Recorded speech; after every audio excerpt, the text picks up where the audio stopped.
Oke. Ya, Assalamualaikum warahmatullahi wabarakatuh. Waalaikumsalam. A'udzubillahi minasyaitonirrajim. Bismillahirrahmanirrahim. Innal hamdalillah nahmaduhu wa nastaghfiruhu wa na'udzubillahi min syururi anfusina wa min sayyiati a'malina.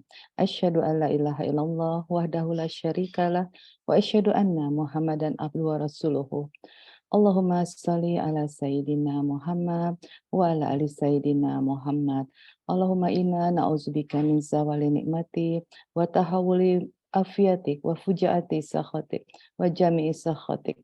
Ya Allah, sesungguhnya kami berlindung kepadamu dari hilangnya kenikmatan yang telah kau karuniakan kepada kami, dari berkurangnya kesehatan yang telah kau anugerahkan kepada kami, dan dari siksamu yang datang secara tiba-tiba, dan dari segala kemurkaanmu. Amin ya rabbal alamin. Ustadz Doni yang kami hormati, alhamdulillah, terima kasih telah berkenan hadir. Ini pertemuan kita yang ketiga, Ustadz ya, Iya, alhamdulillah. 2 kali online dan sekali waktu itu offline di rumah saya. Insya Allah kita bisa mulai lagi kajian offline nanti insya Allah Ustadz di bulan depan ya. Dan terima kasih uti-uti semuanya, alhamdulillah terus semangat kita untuk thalabul ilmi, mudah-mudahan majelis ini walaupun secara online tetap menjadi tempat yang berkah buat kita semua, yang dapat selalu meningkatkan ketakwaan kita, keimanan kita, khususnya kita telah masuk tahun 2023, semoga insya Allah Allah jaga selalu iman Islam kita, bahkan diberikan nikmat yang berlebih lagi atas ketakwaan kita semuanya. Amin rabbal alamin. Hari ini kajiannya adalah cara doa bekerja, Ustadz ya, sangat menarik karena kita semua tahu doa itu adalah ibadah dalam Islam dan intinya setiap kita melakukan sholat, zakat, juga hal-hal yang lain, tentunya kita berharap agar ibadah kita itu kita mendapatkan ridho, kita mendapatkan ampunan, mendapatkan rahmat. Artinya itu juga esensinya adalah doa, Ustadz ya. Ya, jadi ibadah itu memang ada doa itu adalah ibadah. Dan tentu kita semua berharap melalui doa ini ke semua harapan kita bisa dikabulkan. Namun tentu kita masih ada rasa kecewa Ustadz atau rasa kecil hati karena doa-doa kita masih banyak yang belum dikabulkan. Bahkan mungkin sebagian juga merasa apa ya Ustadz ya, kok Allah tidak mengabulkan, tidak mendengar doa-doa saya. Tentunya kita ingin sekali tahu bagaimana mekanisme atau cara doa itu bekerja agar insya Allah apa yang kita harapkan, apa yang kita inginkan bisa dikabulkan dan kalaupun juga belum dikabulkan tentu kita bisa selalu berhusnuzon kepada Allah karena apapun yang Allah tentukan itu adalah yang terbaik. Demikian Ustadz mukadimah dari kami. Wassalamualaikum warahmatullahi wabarakatuh. Silakan Ustadz. Waalaikumsalam warahmatullahi wabarakatuh. Baik, terima kasih Bu Kemala dan ibu-ibu yang dirahmati Allah. Bismillahirrahmanirrahim. Assalamualaikum warahmatullahi wabarakatuh. Waalaikumsalam warahmatullahi wabarakatuh. Alhamdulillah, alhamdulillahi wahdah, sadaqa wa'dah, wa nasara abdah, wa a'azza jundahu, wa hazamal ahzaba wahdah. Assalatu wassalamu ala rasulillah, wa ala alihi wa sahbihi wa man tabi'ahu wa walah, wa la hawla wa la quwata illa billah. Ibu-ibu yang dirahmati Allah, para jamaah serta pengurus Majelis Ta'lim Salsabila, alhamdulillah segala puji milik Allah, segala puji adalah kepunyaan Allah. Dia memberikan kepada kita semua yang kita rasa, yang kita punya sampai detik ini. Dan dia pula lah yang menjanjikan kepada kita satu kehidupan sesudah kehidupan ini. Kita berdoa, berharap, dan berusaha agar kita memasuki kehidupan yang baru nanti itu dalam keadaan yang bahkan lebih bahagia dari perjalanan kehidupan kita. Nama lainnya adalah husnul khotimah. Itulah perjuangan hidup ini. Perjuangan hidup ini agar matinya lebih bahagia daripada hidupnya. Nanti ada esensinya kita belajar mengapa doa ini seperti yang tadi disampaikan Bu Kepala banyak yang tidak terkabul atau belum kelihatan terkabulnya ya. Kira-kira bagaimana? Salawat dan salam mari senantiasa kita sampaikan curahkan kepada junjungan kita, kedua hasanah kita yakni Nabi kita Muhammad Sallallahu Alaihi Wasallam. Demikian pula kepada seluruh keluarga dan sahabat beliau. Semoga kita istiqomah terus belajar, terus mengamalkan dan mendakwahkan nilai-nilai yang beliau Sallallahu Alaihi Wasallam telah ajarkan untuk kehidupan kita di atas dunia ini. Amin ya Allah. Ibu-ibu yang dirahmati Allah, saya pernah siaran di radio ya, radio yang cukup terkemuka. terus saya membahas tentang doa bebas hutang, gitu ya. Doa yang diajarkan Rasulullah kepada seorang sahabat Ansor. Ya, beliau ketika itu, ini riwayat dari sahabat Abu Sa'id Al-Khudri radhiyallahu anhu. Jadi ada seorang sahabat Ansor di masjid aja, dia murung aja gitu. Ditanya sama Rasulullah, kamu ngapain di sini sendirian aja, murung begitu. Kata dia, saya banyak utang Rasulullah, katanya, tidur nggak enak, makan nggak enak. Kata Rasulullah, mau nggak saya ajarin doa supaya bebas hutang? Mau. Diajarinlah oleh Rasulullah doa itu. Kalimatnya, Allahumma inni a'udzubika minal hammi wal hazan, wa a'udzubika minal ajzi wal kasal, wa a'udzubika minal jubni wal bukhl, wa a'udzubika min ghalabatid dain wa qahrir rijal. Nah, ketika saya talk show radio itu, ada yang tanya lewat telepon itu. Dia bilang begini, Ustadz, saya baca doa ini ribuan kali, kata gitu. Ribuan kali saya baca doa ini, Ustaz. Tapi mohon maaf ya, katanya gitu. Utang saya bukannya berkurang, malah bertambah, katanya gitu. Di mana salahnya? Nah, itu saya masih terngiang-ngiang itu peristiwa itu. Kemudian saya jelaskan ketika itu. Nah, jadi dari situ saya berpikir kita harus tahu ini mekanisme doa. Gimana cara doa bekerja itu supaya nggak keliru. Ternyata rupanya doa itu nggak cukup dibaca saja, ibu-ibu yang dirahmati Allah.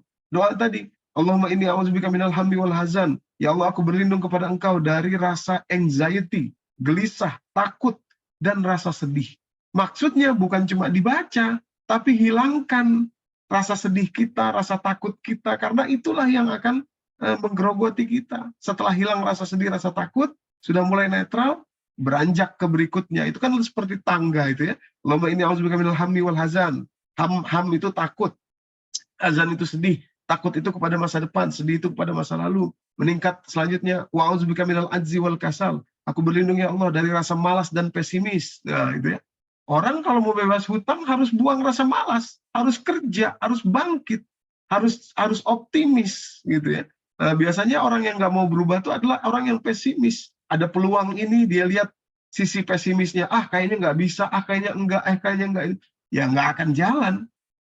Baru setelah di tingkat yang keempat, tadi sudah 4 ya, pertama hammi hazan 2, ajzi kasal 4 gitu ya, 3, 4 gitu ya, ajzi itu pesimis, kasal itu malas. Kemudian yang ke-5, 6, jubni wal bukhl. Jubni itu pengecut, bukhl itu pelit. Nah, jadi jangan justru ketika kita kesulitan uang, justru ketika kita terbelit hutang, pengen bebas hutang, justru nggak boleh pelit. Gitu. Justru nggak boleh pelit. Dan nggak boleh pengecut. Gitu. Baru tingkat yang ke-7, baru kita bisa bicara tentang min ghalabatid dain, bebas hutang, terbebas hutang itu, dan lain sebagainya. Oke, itu pengantar saja. Nah, ibu-ibu yang dirahmati Allah, saya izin men-share screen ya di layar ibu-ibu. Nah, ini kita perhatikan bagaimana ada satu doa ya yang memang betul-betul selama ini tuh kita tahu doa ini ya. Ini Quran surat kedua ayat 201. Ya, mohon dibacakan mungkin ibu-ibu terjemahnya, siapa yang berkenan membacakan kepada kita semua terjemah dari surat kedua ayat 201. Silakan Bu Dian. Al-Baqarah ayat 201.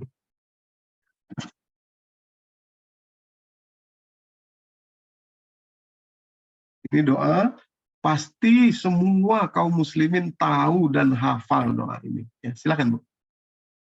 Masih di mute kayaknya Bu Dian. A'udzubillahi minasyaitonirrajim. Bismillahirrahmanirrahim. Dan di antara mereka ada yang berdoa, ya Tuhan kami, berilah kami kebaikan di dunia dan kebaikan di akhirat, dan lindungilah kami dari azab neraka. Ya. Iya, terima kasih Bu Dian. Jadi kalimat bahasa Arabnya begini, Auzubillahi minasyaitonirrajim. Wa minhum may yaqulu, di antara mereka ada yang berdoa, di antara manusia berdoa, Rabbana atina fid dunya hasanah wa fil akhirati hasanah wa qina azabannar. Semua kaum muslimin saya yakin tahu dan hafal doa ini dan selalu diucapkan gitu ya. Pertanyaannya sederhana, Ibu. Coba, ini ada beberapa kasus, mungkin juga sudah pernah kita bahas ya, dari sisi yang berbeda ini ya. Kasus ini memang menarik sekali. Saya banyak menyampaikan, belajar dari kasus ini. Ini seorang ustazah ya, kita pernah bahas nggak di sini? Belum ya? Yang ini belum, Ustaz. Oh, oke. Jadi ini Ustazah Anik Koriah namanya. Ustazah loh ya, ustazah beneran ya, maksudnya bukan ustazah beneran. Lulusan ITB, planologi. Suaminya itu ketua yayasan Masjid Salman Al Farisi ITB. Tahun 2007 dia membunuh 3 orang anaknya ini. Ibu Anik Koriah ini. Dan cara membunuhnya tuh luar biasa. Disiapin makan siang seperti biasa. Sudah makan siang anak-anaknya masih kecil tuh, umur yang paling gede umur 6 tahun. Masih sekolah TK. Kemudian berturut-turut kalau nggak salah 4, terus berikutnya 3 kalau nggak salah ya. Nah, terus pembantu suruh pulang, habis masak, habis ini pembantu suruh pulang siang itu. Terus anak-anaknya tidur siang, diajak tidur, pas lagi tidur ditutupin bantal sampai mati. Tutupin satu, sudah lemas, sudah mati, sudah nggak ada nafas, pindah ke satu, pindah ke satu. Jadi itu sampai oleh hakim dia divonis ini hukuman mati. Nah, anehnya selama persidangan itu diam aja Bu Anik ini. Ditanya apa, namamu siapa, ini kenapa, diam aja, nggak ngomong apa-apa. Nggak ngomong apa-apa. Ibu, ini ustazah beneran ya, sekali lagi saya katakan. Muridnya banyak yang datang ke rumahnya belajar, yang ini bukan ecek-ecek gitu ya. Dan orang lulusan ITB, bukan orang nggak punya duit gitu ya, maksud saya pengen bilang itu. Bukan orang nggak punya duit, bukan orang nggak punya ilmu. Lah, ibu-ibu, 1 tahun kemudian alasannya baru terungkap. Setelah divonis hukuman mati, ditaruh di penjara, tinggal nunggu hukuman mati, terus baru ada psikiater yang datang, ya, ngobrol, bisa membuka, baru ketahuan alasan sebenarnya. Selama setahun itu ditanya motifnya apa, kenapa kamu membunuh, diam aja. Nah, setelah ketahuan baru dia cerita. Rupanya, ibu-ibu yang dirahmati Allah, Ibu Anik ini merasa tidak pernah bahagia dalam hidupnya. Karena alasan menurut Bu Anik ya, dia dibesarkan oleh ibunya yang istilahnya demanding mother. Ibu yang penuntut ibunya tuh. Menurut Bu Anik itu. Ya.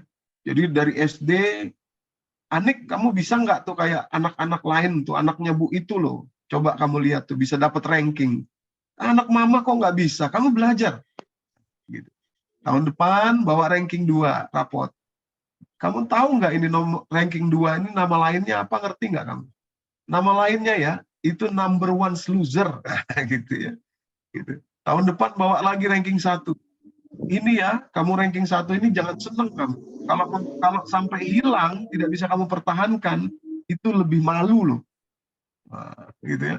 Terus begitu sampai dulu saya ingat zaman kita dulu, zaman saya lah dulu setidaknya, ada yang namanya SMP favorit. Ya.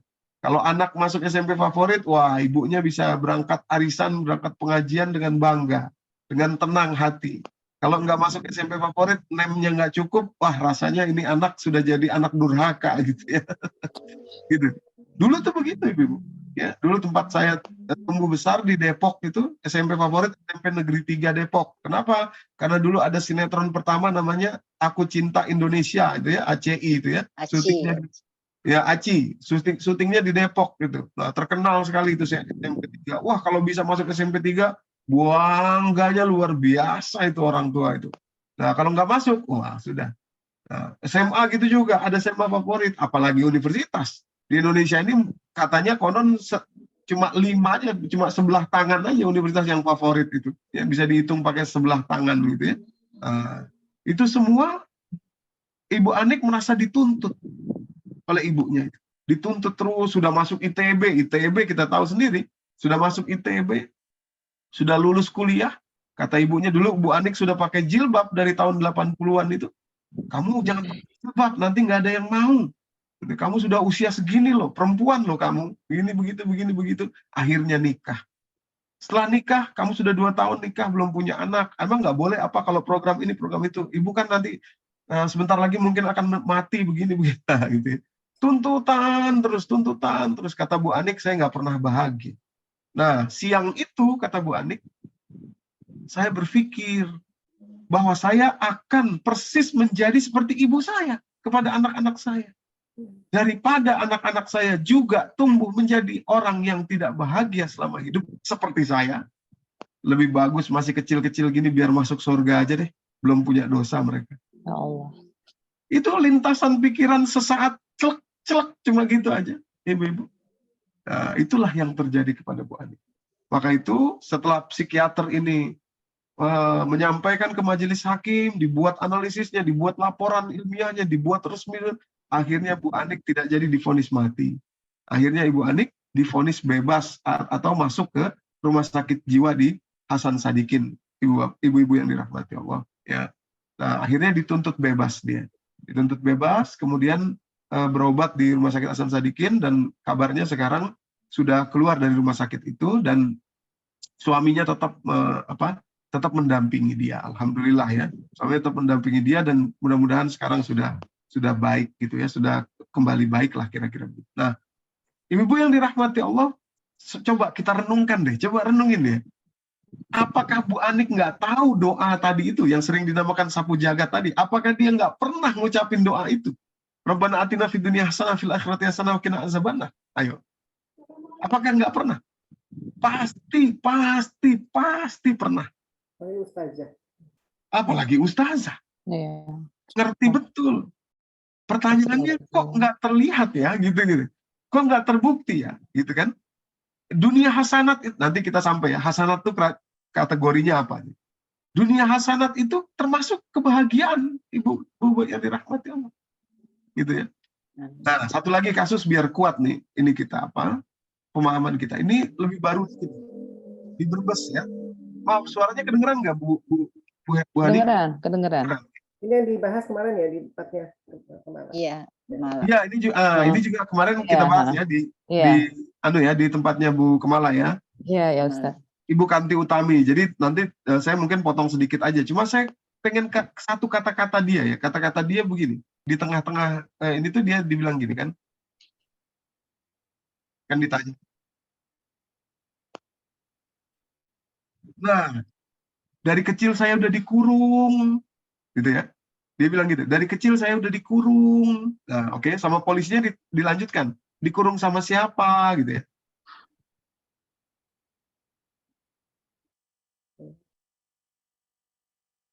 Suaranya nggak kedengeran. Suaranya nggak kedengeran, Staf. Oke, nggak apa-apa, ini saya jelasin. Jadi dia bilang gini, dari kecil saya sudah dikurung, kata polisinya dikurung sama siapa? Terus Bu Kantinya bilang, sama semuanya, sama ibu bapak saya. Gitu. Ibu-ibu, ini menurut saya ya, untuk sisi akademis, untuk sisi riset gitu ya, ini video ini berharga sekali. Karena ini fresh, baru ditangkap, dia masih jujur ini. Masih betul-betul isi hatinya. Nanti kalau sudah di persidangan, sudah sekian lama, pasti udah beda lagi kan ceritanya kan. Sudah mungkin ada terpengaruh apa. Jadi yang ingin saya garis bawahi, dia bilang saya dikurung, dari kecil saya dikurung, oleh siapa? Oleh ibu bapak saya gitu. Dan seterusnya. Nah, tentu ada faktor suami dan lain sebagainya ya, yang pernah kita bahas di rumah Bu Kemala. Tapi ada, kalau kita tarik mundur, tidak bahagia juga dengan orang tua. Nah, sama seperti Bu Anik tadi, kalau kita renungkan, ibu-ibu yang dirahmati Allah, maaf ya masih ke bawah ini. Sama. Ibu-ibu yang dirahmati Allah, bukankah Ibu Kanti ini juga orang Islam? Lihat aja masih pakai mukena lengkap. Habis sholat subuh, gitu kan? Pasti dia tahu doa sapu jagat itu, nggak mungkin nggak ngerti, nggak mungkin nggak pernah baca itu doa, pasti, gitu kan? Pasti. Saya yakin sebuta-butanya orang Islam Indonesia ini terhadap agama, pasti doa tadi dia tahu.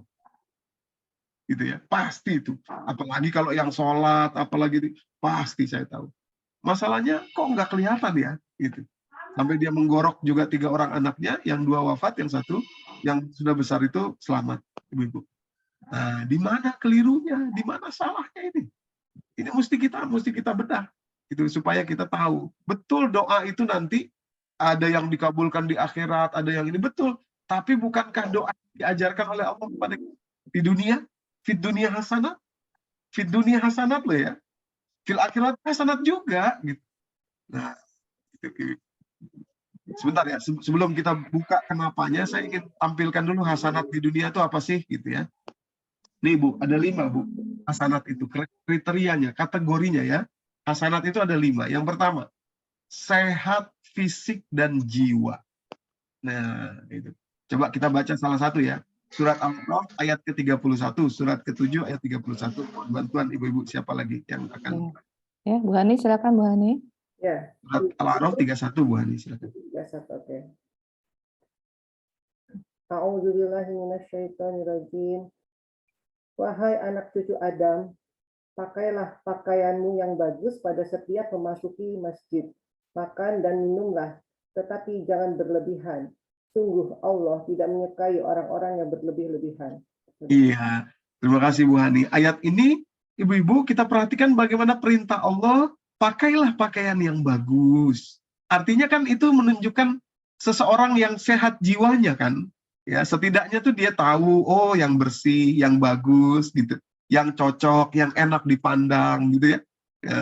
Dan yang kedua, sehat fisiknya. Kulu washrobu, makan dan minumlah, tidak ada batasan. Saya mohon maaf ya, saya mau sampaikan ini, tapi mudah-mudahan ibu-ibu ngerti. Saya ingin menyampaikan supaya kita belajar. Jadi yang namanya orang sehat itu, makan apa saja bisa. Makan apa saja bisa. Gitu ya. Rasulullah itu sampai usia beliau wafat 63 makan apa saja bisa. Gitu. Nah, jadi sehat itu ya itu, sehat fisik itu begitu, fisiknya enak, jiwanya juga enak. Itu perintah Allah pada kita. Nah, itulah hasanat 1.1 hasanat ya, sehat fisik, sehat jiwa. Yang kedua, lah keuangannya juga cukup. Ibu-ibu yang dirahmati Allah, perintah Allah kita suruh jadi orang kaya, orang yang lebih ya, yang punya keuangan lebih. Maaf ini salah, ini bukan 254 juga, tapi yang lebih yang lebih tegas 219. Coba kita baca 219. Nah, jadi banyak ini dalil yang mengenai ini banyak. 2254 berinfak, kemudian 732 tadi 31 ya. 32-nya begitu juga. Thayyibati minar rizq ya, rezeki yang paling baik gitu. Rezeki yang paling baik tuh gini Ibu. Di 32 enggak perlu kita baca, nanti 219 saja. Rezeki yang thayyibati minar rizq di ayat 32 surat ke-7 itu gini. Umpamanya orang bisa beli mobil gitu ya. Nah, Anda perlu beli helikopter supaya waktu Anda bisa dipakai dengan maksimal. Silahkan beli, itu namanya thayyibati minar rizq. Kalau Anda diundang ke Bandung umpamanya, kalau pakai mobil 4 jam, Anda punya helikopter, cuma 15 menit, itu namanya thayyibati minar rizq. Gitu. Thayyibati minar rizq. Nah, jadi nggak ada masalah. Coba deh kita baca biar jelas ayat 32-nya. Tadi 31 sudah dibacakan Bu Hani, silakan 32-nya Bu, silakan. Yang 732 lagi ya. 732 ya. Lanjutan. Katakanlah Muhammad, siapakah yang mengharamkan perhiasan dari Allah yang telah disediakan untuk hamba-hambanya dan rezeki yang baik-baik? Katakanlah semua itu untuk orang-orang yang beriman dalam kehidupan dunia dan khusus untuk mereka saja pada hari kiamat. Demikianlah kami menjelaskan ayat-ayat itu untuk orang-orang yang mengetahui.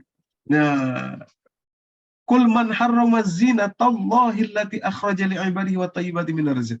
Katakan, siapa yang mengharamkan perhiasan dunia ini? Nggak ada. Kalau kita perlu beli sepatu, memang perlu misalkan ya, harganya mungkin 10 juta, 15 juta, nggak ada masalah. Kalau memang sanggup. Yang nggak boleh itu kan gini ya, uangnya nggak ada, nggak sanggup, tapi maksain beli. Nah, itu. Yang nggak benar kan begitu. Maksain beli. Demi apa? Demi fit in kepada ini tertentu dan lain sebagainya. Kan masalahnya gitu. Tadi helikopter saya katakan, kalau emang dibutuhkan silakan beli helikopter. Nggak ada masalah. Beli jet pribadi silakan kalau memang dibutuhkan dan memang ada silakan. Thayyibati minar rizq, perhiasan, bikin baju misalkan, jahit baju yang bagus umpamanya. Habis berapa sekian juta, nggak ada masalah kalau memang dibutuhkan. Ibu yang dirahmati Allah.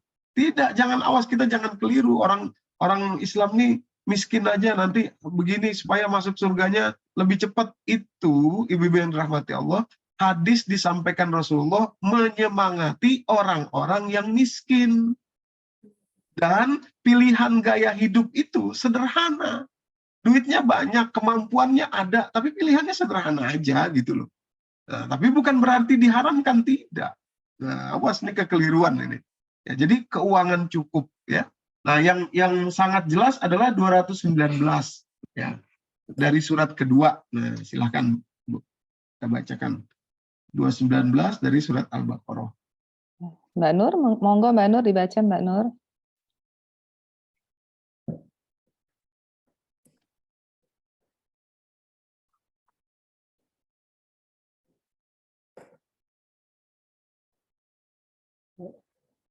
Kayaknya masih di mute, Bu Nur. Oh ya, Mbak Nur, tolong di-unmute dulu Mbak. Nah, sudah. A'udzubillahi minasyaitonirrajim. Bismillahirrahmanirrahim. Mereka menanyakan kepadamu Muhammad tentang hamar dan judi.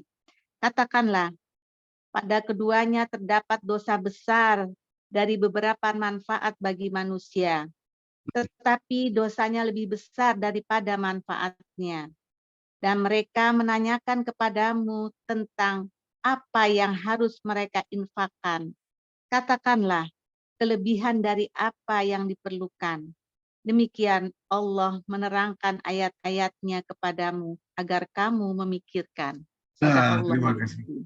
Terima kasih Bu Nur. Jadi ada dua pertanyaan yang diajukan 219 ini ya. Kita ambil pertanyaan yang kedua, yaitu yas'alunaka maza yunfiqun. Mereka bertanya kepada engkau apa yang harus diinfakkan. Perhatikan kalimat Allah, qulil afu. Katakanlah yang lebih.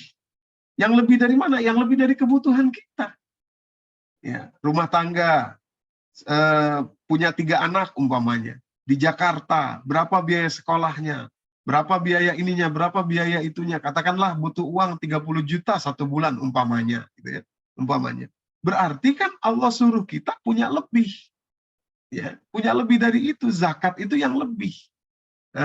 Berarti yang lebih dari itu apa? Ya setidaknya punya uang, punya penghasilan 40 juta umpamanya. Atau 50 juta sebulan. Ya, itu juga hasanat ibu-ibu. Ya, hasanat itu. Sehingga kalau ini nggak ada, goyang juga hasanat kita di dunia ini. Gitu ya. Oke, lanjut cepat. Yang ketiga, punya waktu yang cukup. Kenapa punya waktu cukup? Nih, ibu-ibu, saya kasih tahu. Rahasia nih ya. Traveling itu perintah Allah, ibu-ibu. Berjalan di atas muka bumi ini perintah Allah. Tapi memang berjalannya bukan cuma untuk pleasure saja, untuk leisure saja, bukan itu. Tapi untuk kita belajar, melihat bagaimana orang ini, bagaimana orang itu, bagaimana kalau tidak menaati Allah, oh begini begitu, ngambil pelajaran. Ya, Quran surat ketiga ayat 137. Ya, silakan. Surat Ali Imran 137. Uti Fitri silakan, Uti Fitri. Iya, Allah.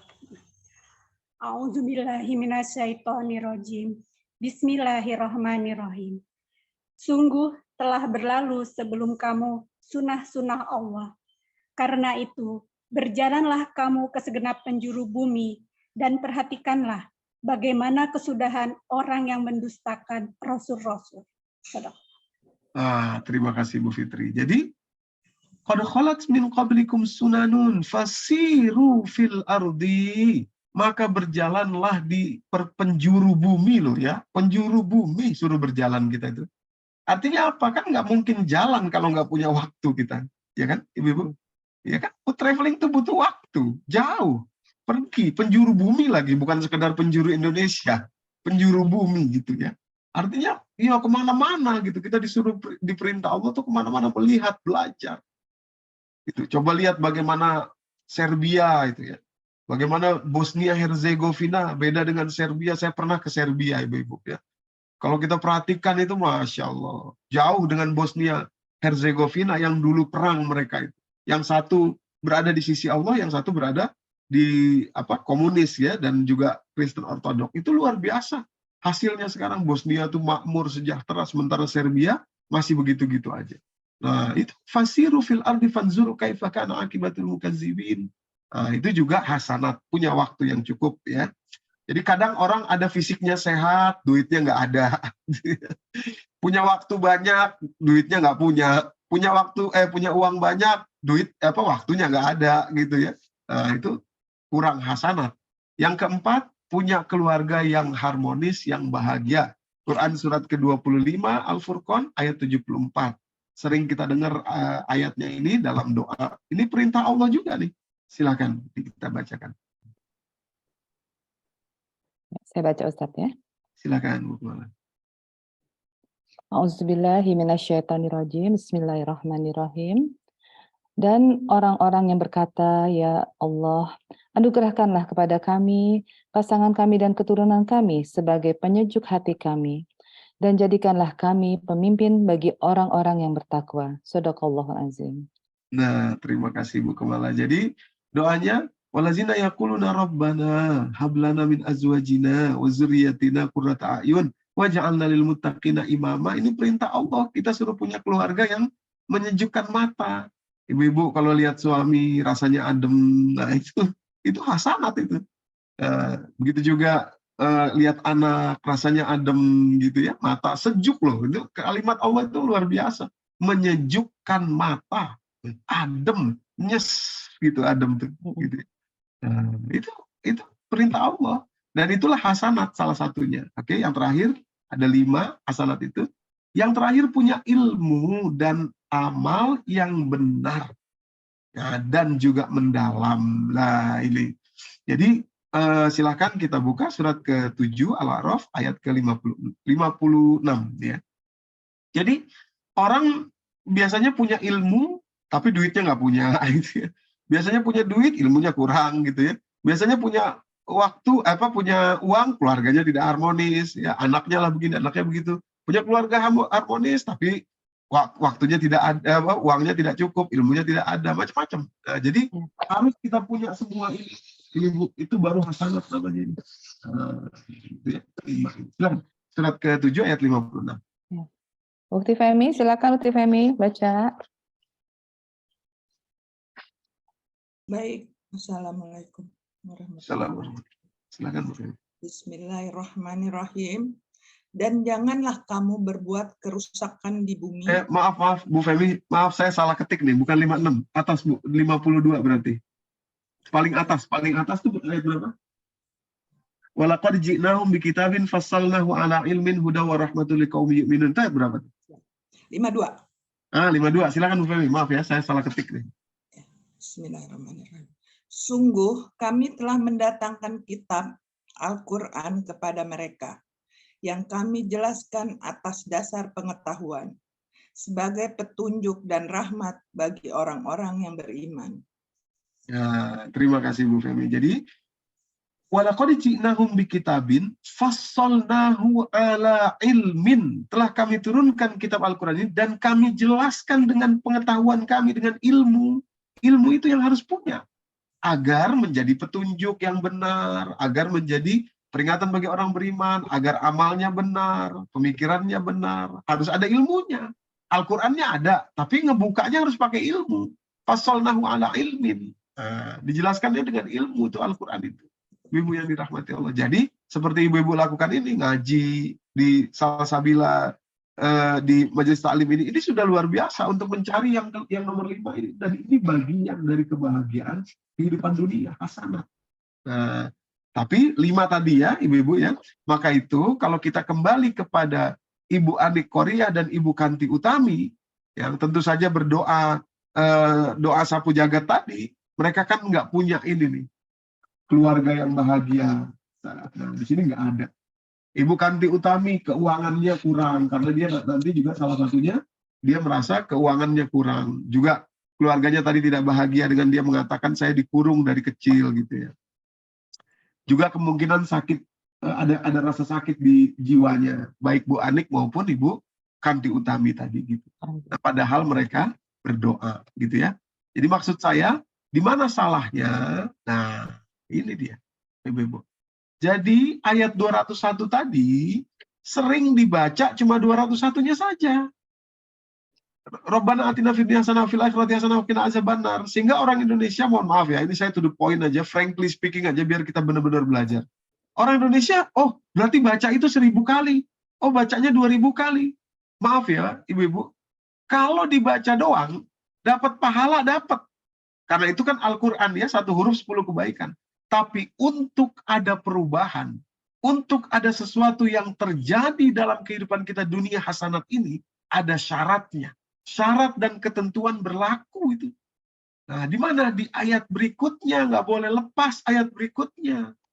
Coba kita bacakan lagi dari 201 ke 202. Sekarang 2 ayat ini lengkap kita baca terjemahnya. Silakan. Siapa ibu? Budian, silakan Budian. Kalau tadi kan 201 aja, sekarang 201, 202. Budian masih di mute kayaknya, Bu. Auzubillahiminasyaitonirrajim. Dan di antara mereka ada yang berdoa, ya Tuhan kami, berilah kami kebaikan di dunia dan kebaikan di akhirat, dan lindungilah kami dari azab neraka. Mereka itulah yang memperoleh bagian dari apa yang telah mereka kerjakan, dan Allah Maha cepat perhitungannya. Nah, terima kasih Budian. 202-nya nggak boleh lepas ini ibu-ibu. Ya, mohon maaf ya, kita nih kesalahan kita banyak kaum muslim Indonesia nih. Ayatnya cuma dicomot saja, kontennya tuh lepas dari ayat-ayat berikutnya atau sebelumnya, sehingga kita kehilangan keseluruhan maknanya, nggak holistik. Padahal di situ syarat dan ketentuan berlaku, seperti kita lihat iklan rumah umpamanya. Iklan itu yang gede-gede itu ya, billboard itu ya, rumah 100 juta, wah orang nyerbu semua nanti ke developernya, mana rumah 100 juta. Rupanya di bawah ada syarat dan ketentuan berlaku. Kalau Anda udah beli 20 rumah, baru beli ke 21 bisa 100 juta. Gitu kan. Nah, itu kan kalau nggak dibaca jadi misleading. Jadi keliru. Nah, kalau keliru soal beli rumah sih oke lah gitu kan, nggak ada masalah. Ini keliru soal doa, kan bahaya. Bahaya. Padahal kata Allah 202, tadi dibacakan oleh Ibu Dian, ulaika lahum nasib. Nasib itu bagian ya. Mereka lah yang akan mendapatkan bagian mimma kasabu, sesuai dengan kadar yang mereka perbuat. Kasabu itu perbuat, lakukan, action. Lah, kalau actionnya cuma baca-baca doang, apalagi nggak paham, Rabbana atina fid dunya hasanah fil akhirati hasanah wa qina adzabannar. Rabbana fid dunya 1000 kali, ya dapatnya pahala doang nanti di hari akhirat. Karena itu Al-Qur'an, 1 huruf 10 kebaikan, tapi perubahan di dunianya insya Allah tidak terjadi. Loh kok Ustadz ngomongnya gitu? Karena Al-Qur'annya bilang mimma kasabu, dari apa yang kalian perbuat, dari apa yang Anda perbuat.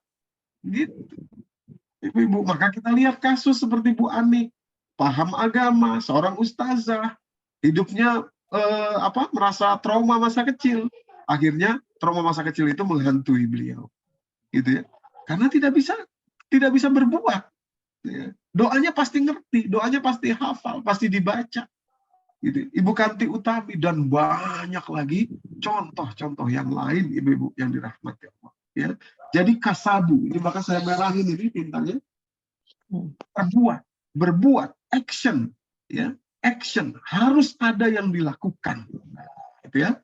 Ini sampai sini harus kita ibu-ibu harus ada yang dilakukan. Jangan lepaskan 202 dari surat ini ya kepada 201. Ya. Nah, sekarang kita masuk lebih dalam ya.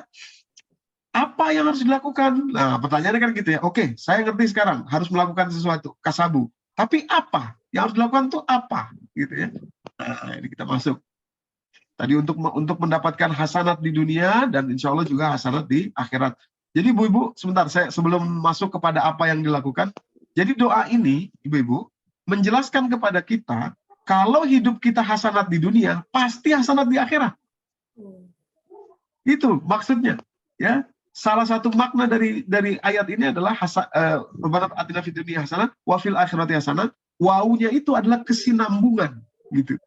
Orang kan banyak gini, saya mah yang penting masuk surga deh, nggak apa-apa di dunia ini saya sengsara kayak gini. Loh, salah. Salah. Kalau kesengsaraan itu terjadi karena sesuatu tidak Anda lakukan, berarti boleh jadi Anda tuh tidak akan wafat secara hasanat. Gitu ya. Mohon maaf ya, ini saya cerita sedikit ini. Saya ingin kita terbuka pikiran kita. Saya pernah menyaksikan orang, ibu-ibu ya,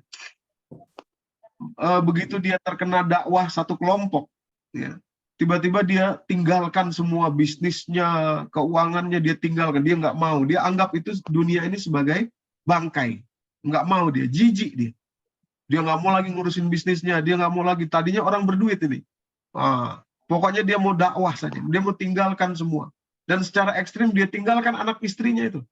Jadi pemahaman mereka, kalau ente tidak berani meninggalkan, berarti ente nggak yakin sama Allah, gitu kan?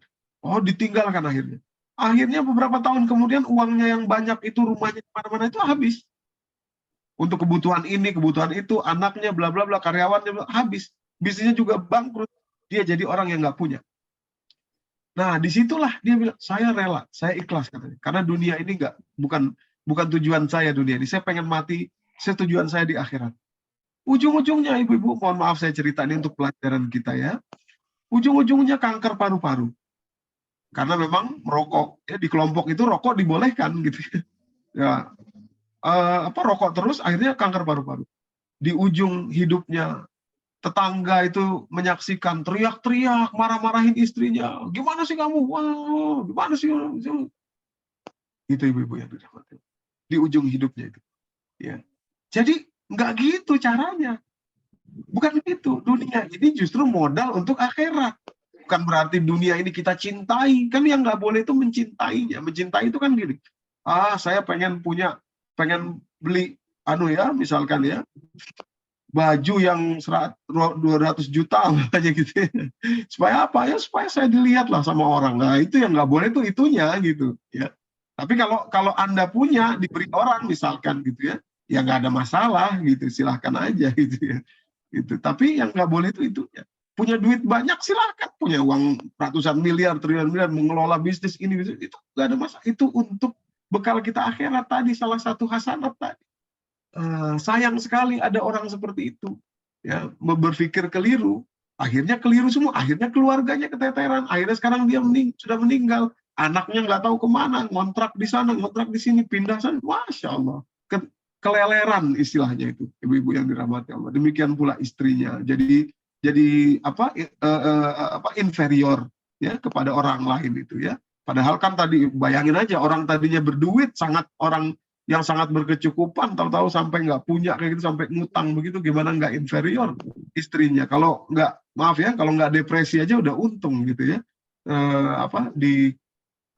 Diperlakukan sedemikian rupa gitu. Nah, jadi disitulah hasanat dunia ini akan membawa kita pada hasanat akhirat. Ya. Tapi 5 tadi itu ya, dunia ini bukan untuk kita banggakan, tapi untuk menjadi ladang bagi amal perbuatan kita untuk akhirat nanti. Oke, sekarang kita masuk tadi pertanyaannya, mimma kasabu, perbuatan. Perbuatan apa sih yang dimaksud ini? Nah, ini ibu-ibu, begini ceritanya ya. Ibu-ibu yang dirahmati Allah, ini banyak orang kadang-kadang gini ya, kadang-kadang orang ini saya hari ini saya akan frankly speaking kepada ibu-ibu. Jadi mohon maaf kalau betul kalau kurang berkenan. Tapi saya kepingin kita belajar yang baik gitu, yang bagus. Banyak orang minta doa ke saya gini, Ustadz mau berangkat umroh ya? Iya betul. Mau bawa jemaah umroh? Iya. Saya titip doa ya Ustadz. Di sana di multazam, kan itu doa mustajabah di multazam. Oh iya. Itu aja saya, kalau orang belum ngerti itu saya iya aja. Oh iya. Nanti saya doakan juga di sana. Nah, tapi sekarang hari ini saya ajarkan kepada kita semua, ibu-ibu, kekeliruan terbesar kita kaum muslimin Indonesia ini harus menjadi otokritik kepada kita, adalah beranggapan bahwa keajaiban itu terjadi dari luar. Ini salah besar, ini keliru besar. Multazam, doakan mustajabah, ada hadisnya Ustadz, betul. Tapi keajaiban itu bukan dimulai dari luar, keajaiban dimulai dari dalam. Ini ayatnya. Perubahan itu dimulai dari dalam, dari internal. Maka tadi perbuatan apa yang harus dilakukan? Mengubah diri. Istilahnya filosofi tutup gelas. Betul multazam itu mustajabah, betul doa ketika sujud mustajabah, betul didoakan anak yatim mustajabah, betul doa di antara azan dan iqamat mustajabah. tapi itu ibarat Anda punya ceret. Sebentar, kita kesini dulu. Nih, ibu-ibu, ibarat Anda punya ceret. Kalau Anda ingin tuangkan, kalau kita ingin tuangkan ke dalam gelas ceret ini betul berisi air. Saya punya juga di ceret kecil nih, berisi air betul. Tapi kalau Anda ingin tuangkan ke gelas, masuk dia ke dalam gelas, kita harus buka dulu gelasnya. Kalau gelasnya ketutup, begini, nggak akan pernah masuk airnya. Sebanyak apapun dituangkan, nggak masuk, ibu-ibu yang dirahmati Allah. Nah, jadi orang tadi seperti Bu Anik, Bu Kanti, kurang doa apa? Saya yakin mereka berdoa, cuma dalamnya ketutup. Gelasnya belum dibuka. Jadi nggak masuk, itu nggak masuk dia. Gitu ya. Bukan berarti multazam tidak mustajab. Bukan berarti doa ini tidak mustajab. Doa itu benar semua, mustajabah semua. Cuma gelas kita masih ketutup, ibu-ibu yang dirahmati Allah. Gitu ya. Gelas kita masih ketutup. Jadi maksud saya, kasabu tadi 202, perbuatan tadi adalah perbuatan membuka tutup gelas. Itu. Nah, jadi kalau tutup gelasnya udah kebuka seperti ini, walaupun sedikit yang didoakan, insya Allah masuk. Apalagi banyak. Apalagi berdoa di multazam, apalagi berdoa ketika sujud, apalagi berdoa dengan menangis, menghibah kepada Allah. Berdoa ketika berpuasa, berdoa ketika berbuka puasa, berdoa ini, berdoa itu. Insya Allah. Gitu. Allah tuh maha baik kok. Allah kan pengen kita hasanat, tadi 5 tadi ya kan. Itu kan perintah Allah kan, hasanat itu. Pasti dong Allah berikan jalannya, caranya, ya, karena itu perintah Allah. Gitu ya. Nah, jadi kita sampaikan dalilnya. Mana dalilnya yang mengatakan bahwa perubahan itu dimulai dari dalam, bukan dari luar, ya. Quran surat Ar-Ra'd atau Ar-Ra'du surat ke-13 ayat yang ke-11. Silakan kita baca. Utihani, silakan Utihani.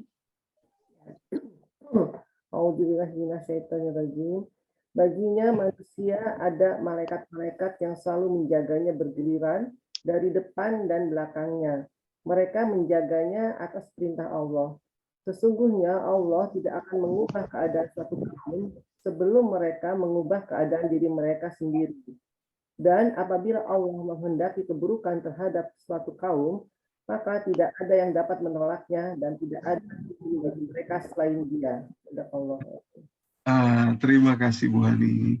Jadi ada malaikat yang Allah utus menjaga kita depan belakang ini. Tapi malaikat ini tidak akan berbuat sebelum kita mengubah diri kita sendiri. Yang saya merahin itu, innallaha la yughayyiru ma biqaumin hatta yughayyiru ma bi anfusihim. Kalau di terjemahan tadi dibacakan Bu Hani, bi anfusihim itu diartikan sampai mereka mengubah diri mereka sendiri. Sebetulnya yang lebih tepat sampai mereka mengubah jiwa mereka. Anfus itu jiwa, nafsun, jiwa. Karakter maksudnya ibu-ibu. Kalau diri itu kan misalkan gini, tadinya pakai baju putih, ubah jadi pakai baju hitam. Bukan itu maksudnya, tapi dalamnya ini loh, karakternya ini. Allah tidak, jadi gini, Allah tidak akan mengubah Anda, tidak akan mengubah saya, tidak akan mengubah kita semua, walaupun ada malaikat kanan kiri kita, depan belakang kita, sampai kita mengubah jiwa atau karakter kita. Ulaika lahum nasibum mimma kasabu tadi 202. Rabbana atina fid dunya hasanah fil akhirati hasanah tadi. Itu. Ibu-ibu. Jadi itulah tutupnya itu di dalam sini. Tutup kita. Jadi maksud saya begini. Umpamanya sekarang Allah izinkan kita ini ya, mungkin ya, berada dalam satu kondisi yang sulit, berada dalam satu cobaan, ujian. Artinya apa? Artinya Allah minta kita introspeksi ke dalam sini. Ibu-ibu. Untuk kita mengubah tadi seperti Bu Anik tadi ya, itu sebetulnya cara Allah untuk beliau introspeksi, bukannya justru mengambil tindakan yang begitu, gitu ya. Demikian pula Ibu Kanti tadi, kesulitan keuangan, ini apa, itu trauma masa kecil, bla bla bla. Semua orang juga punya trauma masa kecil kok. Semua orang juga terkena cobaan kok. Jadi kalau kita merasa, oh cobaan saya paling berat, enggak juga. Semua orang merasa paling berat gitu. Semua orang merasa paling berat, cuma jenisnya beda gitu. Jenisnya beda, ibu-ibu yang dirahmati Allah. Nah, tujuannya untuk kita mengubah karakter kita. Hatta yughayyiru ma bi anfusihim. Kalau kita berhasil mengubah, maka cobaan yang diberikan Allah kepada kita menjadi bonus. Tapi kalau kita tidak berhasil mengubah, cobaan yang Allah berikan kepada kita menjadi malapetaka. Ya, sudah dikasih cobaan, nggak mau berubah. Itu. Ibu-ibu yang dirahmati Allah. Hatta yughayyiru ma bi anfusihim. Gitu ya. Satu lagi, biar kuat penjelasan kita tentang ini, tentang bagaimana yang harus kita ubah, yang harus kita lakukan perbuatannya adalah mengubah karakter dari dalam ya. Surat Al-Anfal, surat ke-8 ayat 50. Wah, udah jam 11 aja nih ya. Kita belum ke inti materi. Silakan. Mbak Nur, silakan Mbak Nur. Bentar, Mbak. 8.50 ya. 8.53 Mbak. 53. Iya. A'udzubillahi minasyaitonirrajim. Bismillahirrahmanirrahim. Yang demikian itu karena sesungguhnya Allah tidak akan mengubah suatu nikmat yang telah diberikannya kepada suatu kaum hingga kaum itu mengubah apa yang ada pada diri mereka sendiri.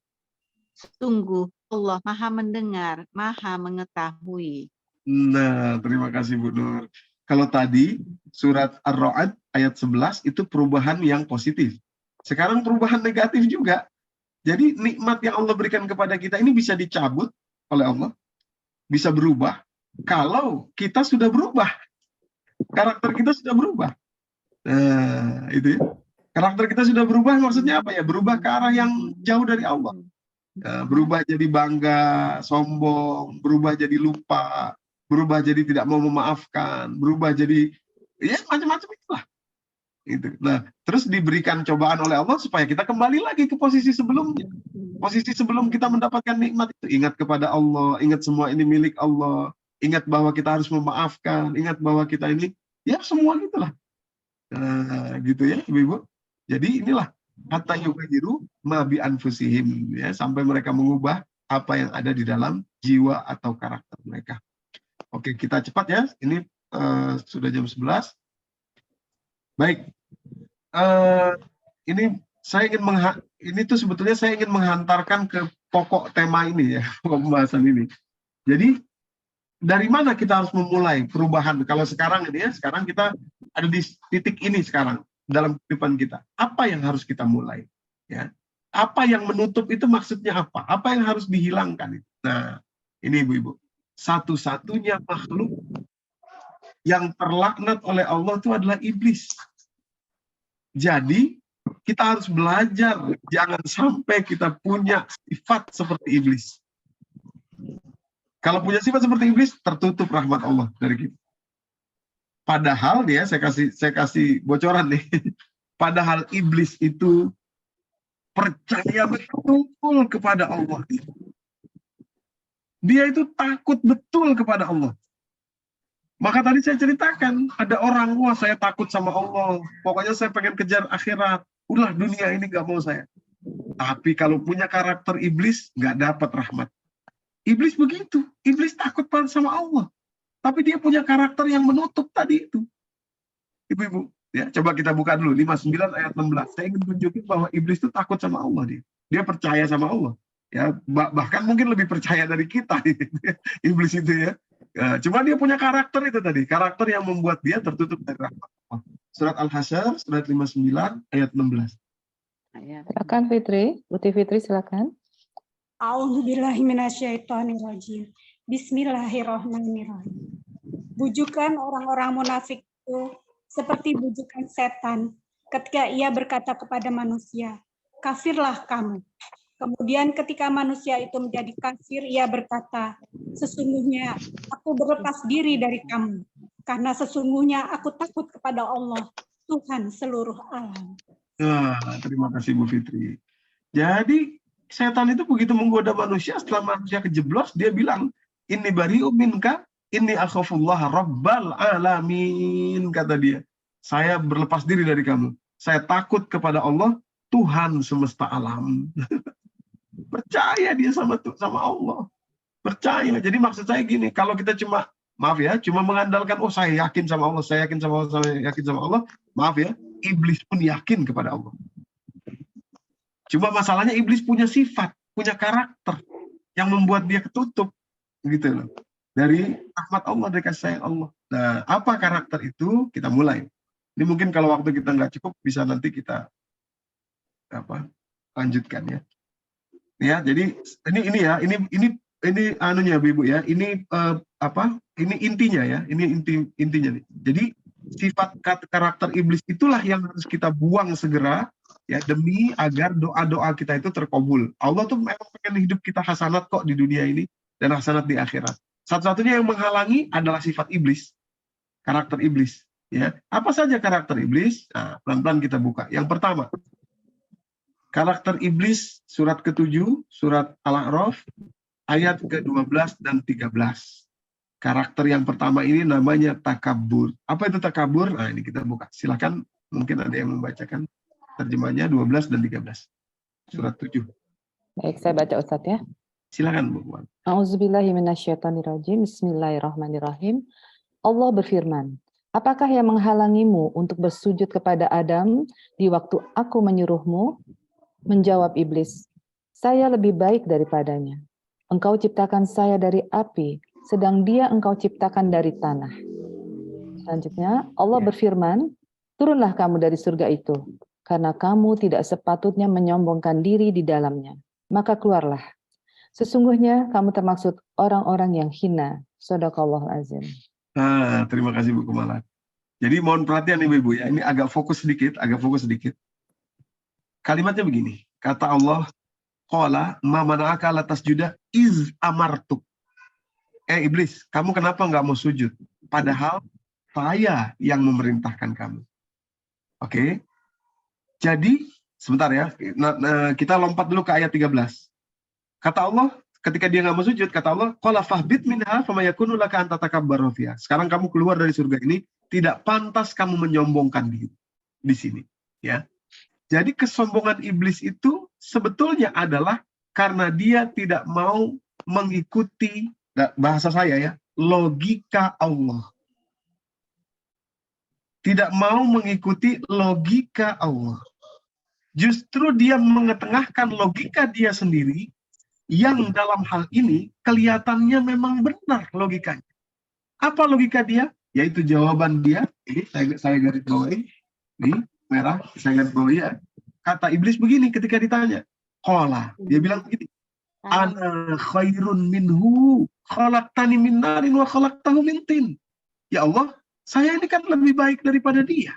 Engkau ciptakan saya dari api, dia dari tanah. Ibu-ibu, logika ini benar secara logika. Api itu lebih baik daripada tanah, gitu ya. Walaupun debatable, tapi secara sepintas tuh lebih benar. Logika itu benar. Nah, cuma ketika logika Anda dihadapkan dengan logika Allah, disitulah Anda harus tunduk. Kalau Anda tidak tunduk, Anda takabur kepada Allah. Ini message-nya, Ibu-ibu. Untuk iblis, logikanya adalah asal penciptaan. Dari mana? Dia diciptain dari tanah. Saya dari api. Berarti hebatan saya dong. Masa saya sujud sama dia? Itu untuk iblis. Boleh jadi untuk kita yang zaman modern ini, logika yang sama adalah, dia kan adik saya. Masa saya yang minta maaf sama dia? Nah, senioritas. Ibu-ibu, ya. Dia kan adik saya. Dia kan sudah saya tampung di sini selama ini.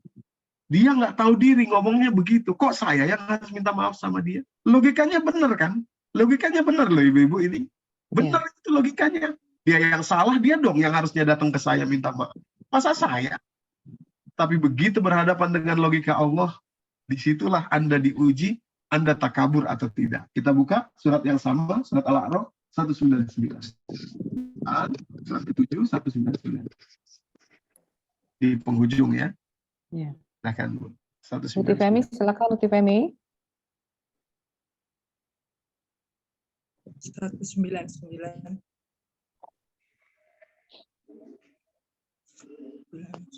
Bismillahirrahmanirrahim. Jadilah pemaaf dan suruhlah orang mengerjakan yang ma'ruf. Serta jangan pedulikan orang-orang yang bodoh. Nah, terima kasih Ibu Femi. Ayatnya singkat, padat, lugas, jelas. Perintah, fi'il amr. Khuzil afwa. Jadilah kalian pemaaf. Bahkan kalau diartikan secara linguistik, ambil, khuz itu ambil. Ambillah kemaafan itu, jadikan dia sebagai karaktermu. Nah, tadi ya, masa saya yang harus datang minta maaf sama dia menyelesaikan persoalan ini? Dia dong, dia kan adik saya. Dia yang nggak tahu diri, dia yang ngomongnya begitu, dia yang ngomong, kata Allah, khuzil afwa. Khuzil afwa, Masya Allah. Ibu-ibu, susah ini, berat ini. Seperti Bu Anik tadi. Bu Anik tadi, coba perhatikan Ibu Anik tadi, ibu-ibu. Kan beliau nggak bisa memaafkan ibunya. Betul, ibunya yang salah. Ini logika ini nggak bisa mau dibawa kemanapun, betul itu. Ibunya salah, itu abuse namanya itu. Ya, demanding mother. Tapi kalau Anda terus-terusan di situ, tidak mau menjalankan perintah Allah 7199 ini, ya tertutup diri Anda.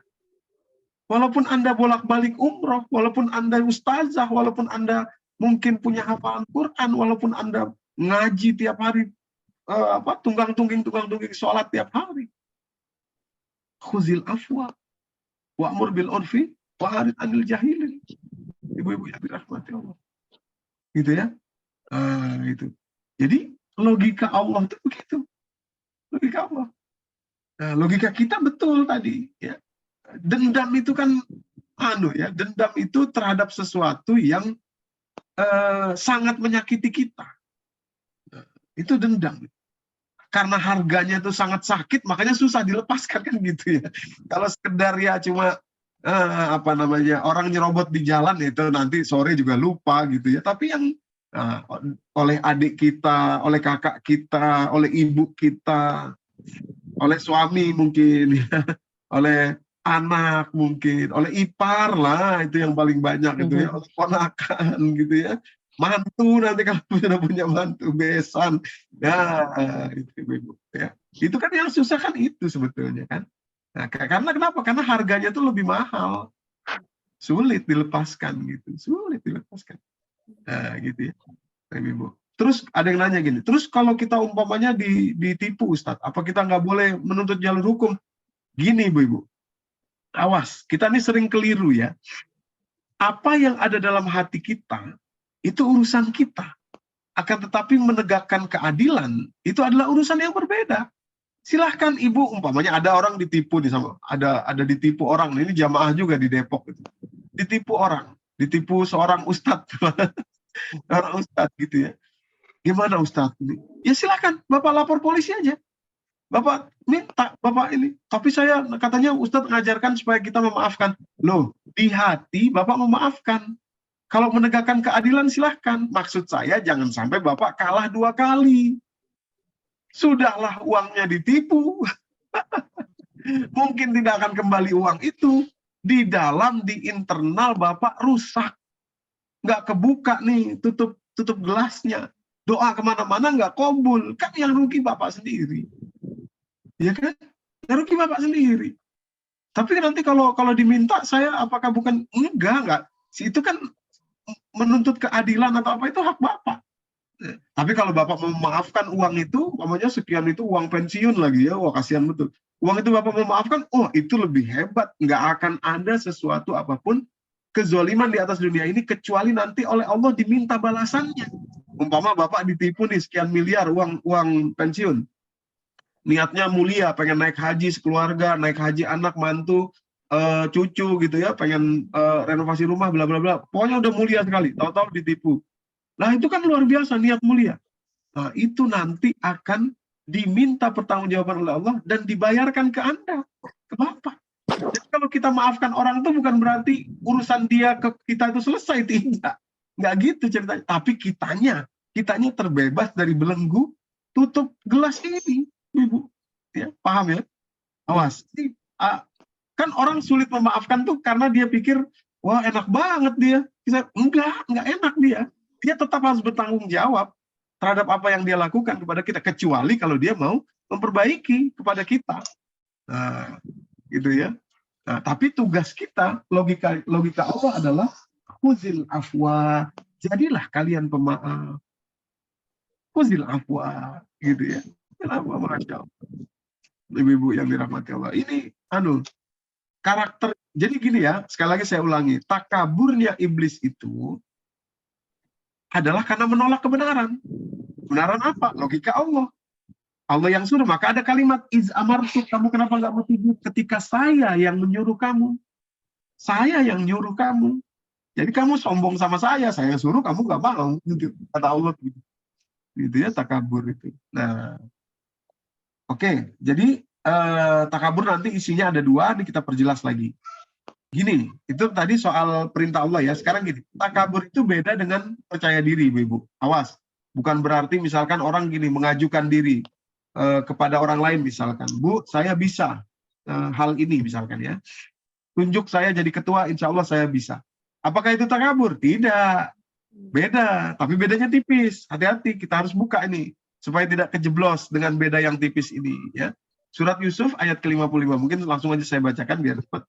Kalimatnya ketika Nabi Yusuf mengajukan dirinya untuk menjadi bendahara atau menteri keuangan lah istilahnya ya, di zamannya beliau itu. Beliau berkata ini, qala ja'alni ala khazainil ard.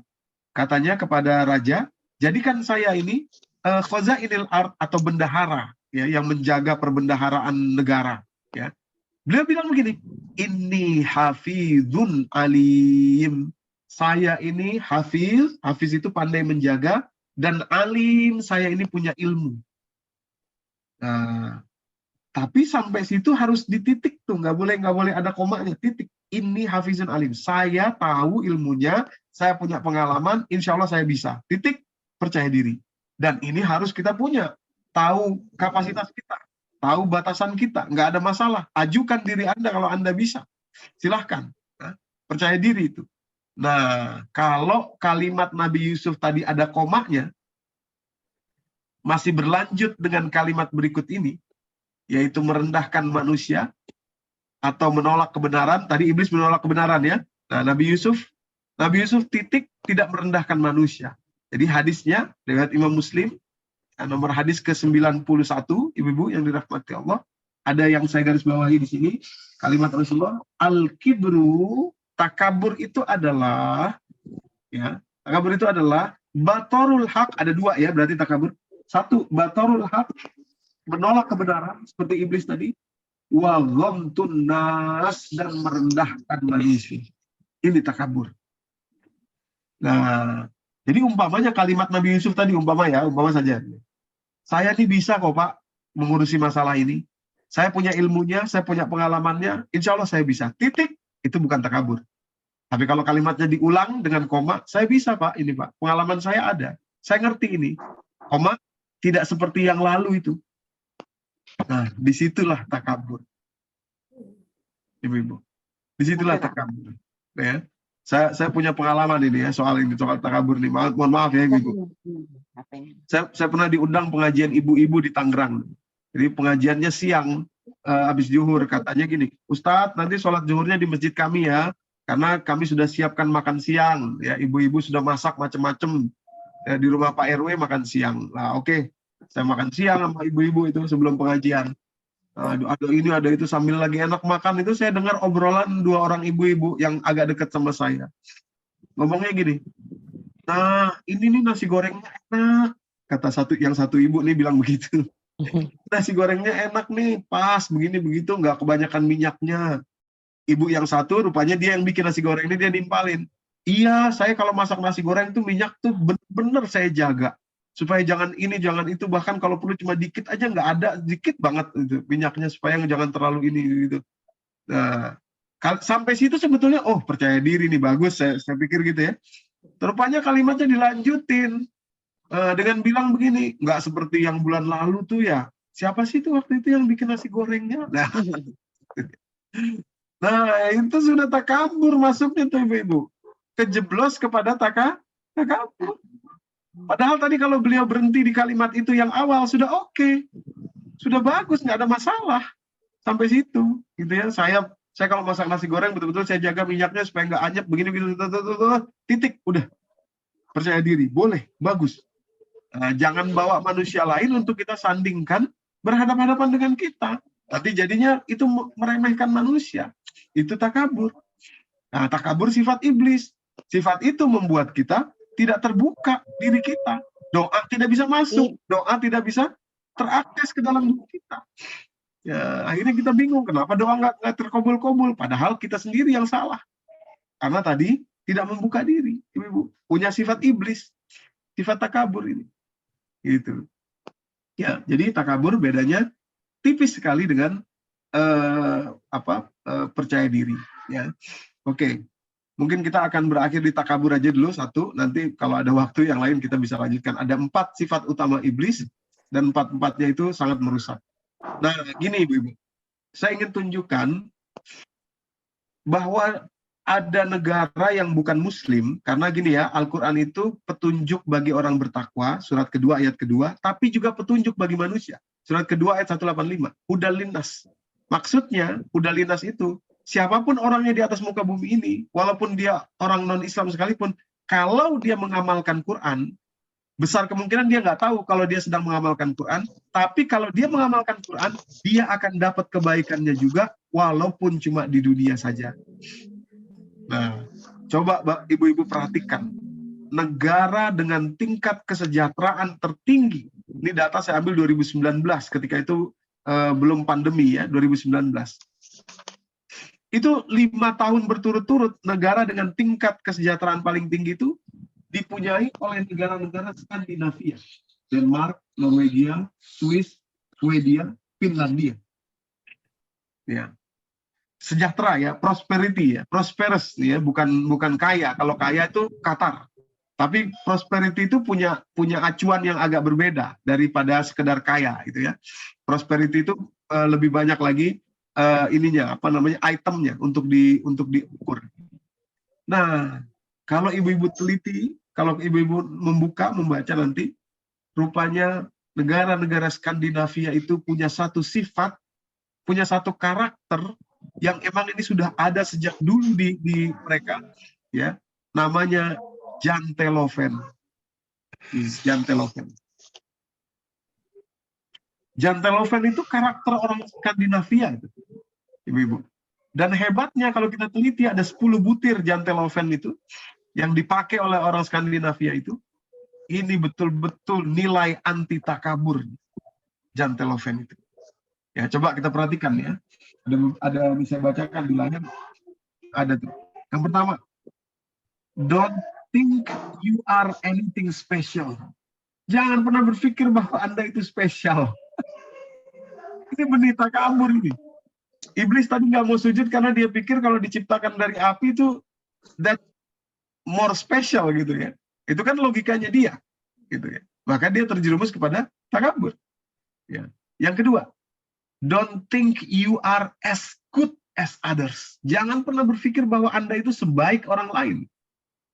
Wah, luar biasa. Luar biasa. Ya. Yang ketiga, don't think you are smarter than others. Jangan pernah berpikir bahwa Anda itu lebih pintar dari orang lain. Nanti terjerumus Anda pada takabur, merendahkan orang lain. Ya. Yang keempat, don't convince yourself that you are better than others. Jangan pernah meyakinkan diri Anda sendiri bahwa Anda itu lebih baik dari orang lain. Gitu. Nah, terus yang keenam, don't think you are more important than others. Jangan pernah berpikir bahwa Anda itu lebih penting daripada yang lain. Luar biasa. Dahsyat sekali ya. Don't think you are good at anything. Ini juga ya, tapi kalau keliru menerjemahkannya nanti keliru juga, tapi maksudnya adalah selalulah berpikir bahwa ada yang lebih baik dari Anda. Ya. Yang ke-8, don't laugh at others. Jangan pernah Anda ngetawain orang lain. Jangan pernah Anda ngetawain orang lain gitu ya. Jadi makanya ibu-ibu, kalau kita perhatikan ya, profesi-profesi yang profesional maksud saya, yang berasal dari Skandinavia itu hebat-hebat loh. Di segala bidang. Contoh, dulu tahun 70-an ada artis namanya ABBA. Ya kan? Dari Skandinavia tuh. Wah, itu luar biasa, terkenal sekali. lagu-lagunya itu melegenda ya, bahkan sampai sekarang itu ya, 2 orang laki-laki dan 2 orang perempuan, ABBA, ABBA itu ya. Mereka itu luar biasa sampai ke puncak ketenaran itu, tapi gaya hidupnya tuh sederhana sekali. Nggak sama dengan bintang-bintang pop atau rock yang berasal dari Amerika atau Inggris. Yang gaya hidupnya glamor dan lain sebagainya nggak sama. Karena mereka punya prinsip ini. Demikian pula seorang pesepak bola profesional dari Swedia namanya Zlatan Ibrahimovic. Wah, itu luar biasa dia. Zlatan Ibrahimovic itu.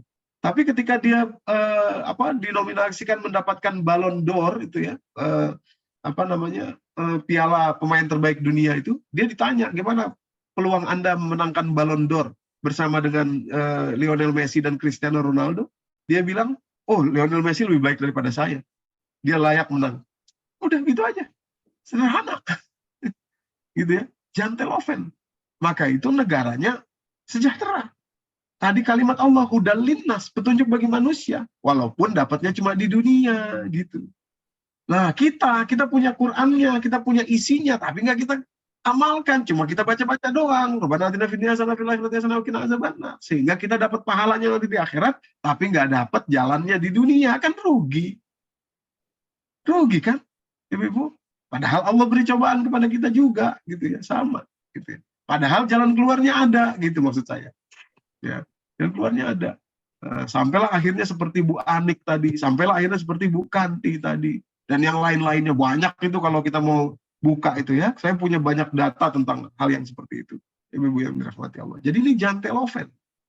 Ya, sifat anti takabur ditunjukkan oleh negara non-Islam. Dapat dia kebaikannya. Dapat dia itu kebaikannya walaupun cuma di dunia. Sekali lagi lah, kitalah sebetulnya yang berhak mendapatkan ini, anti takabur.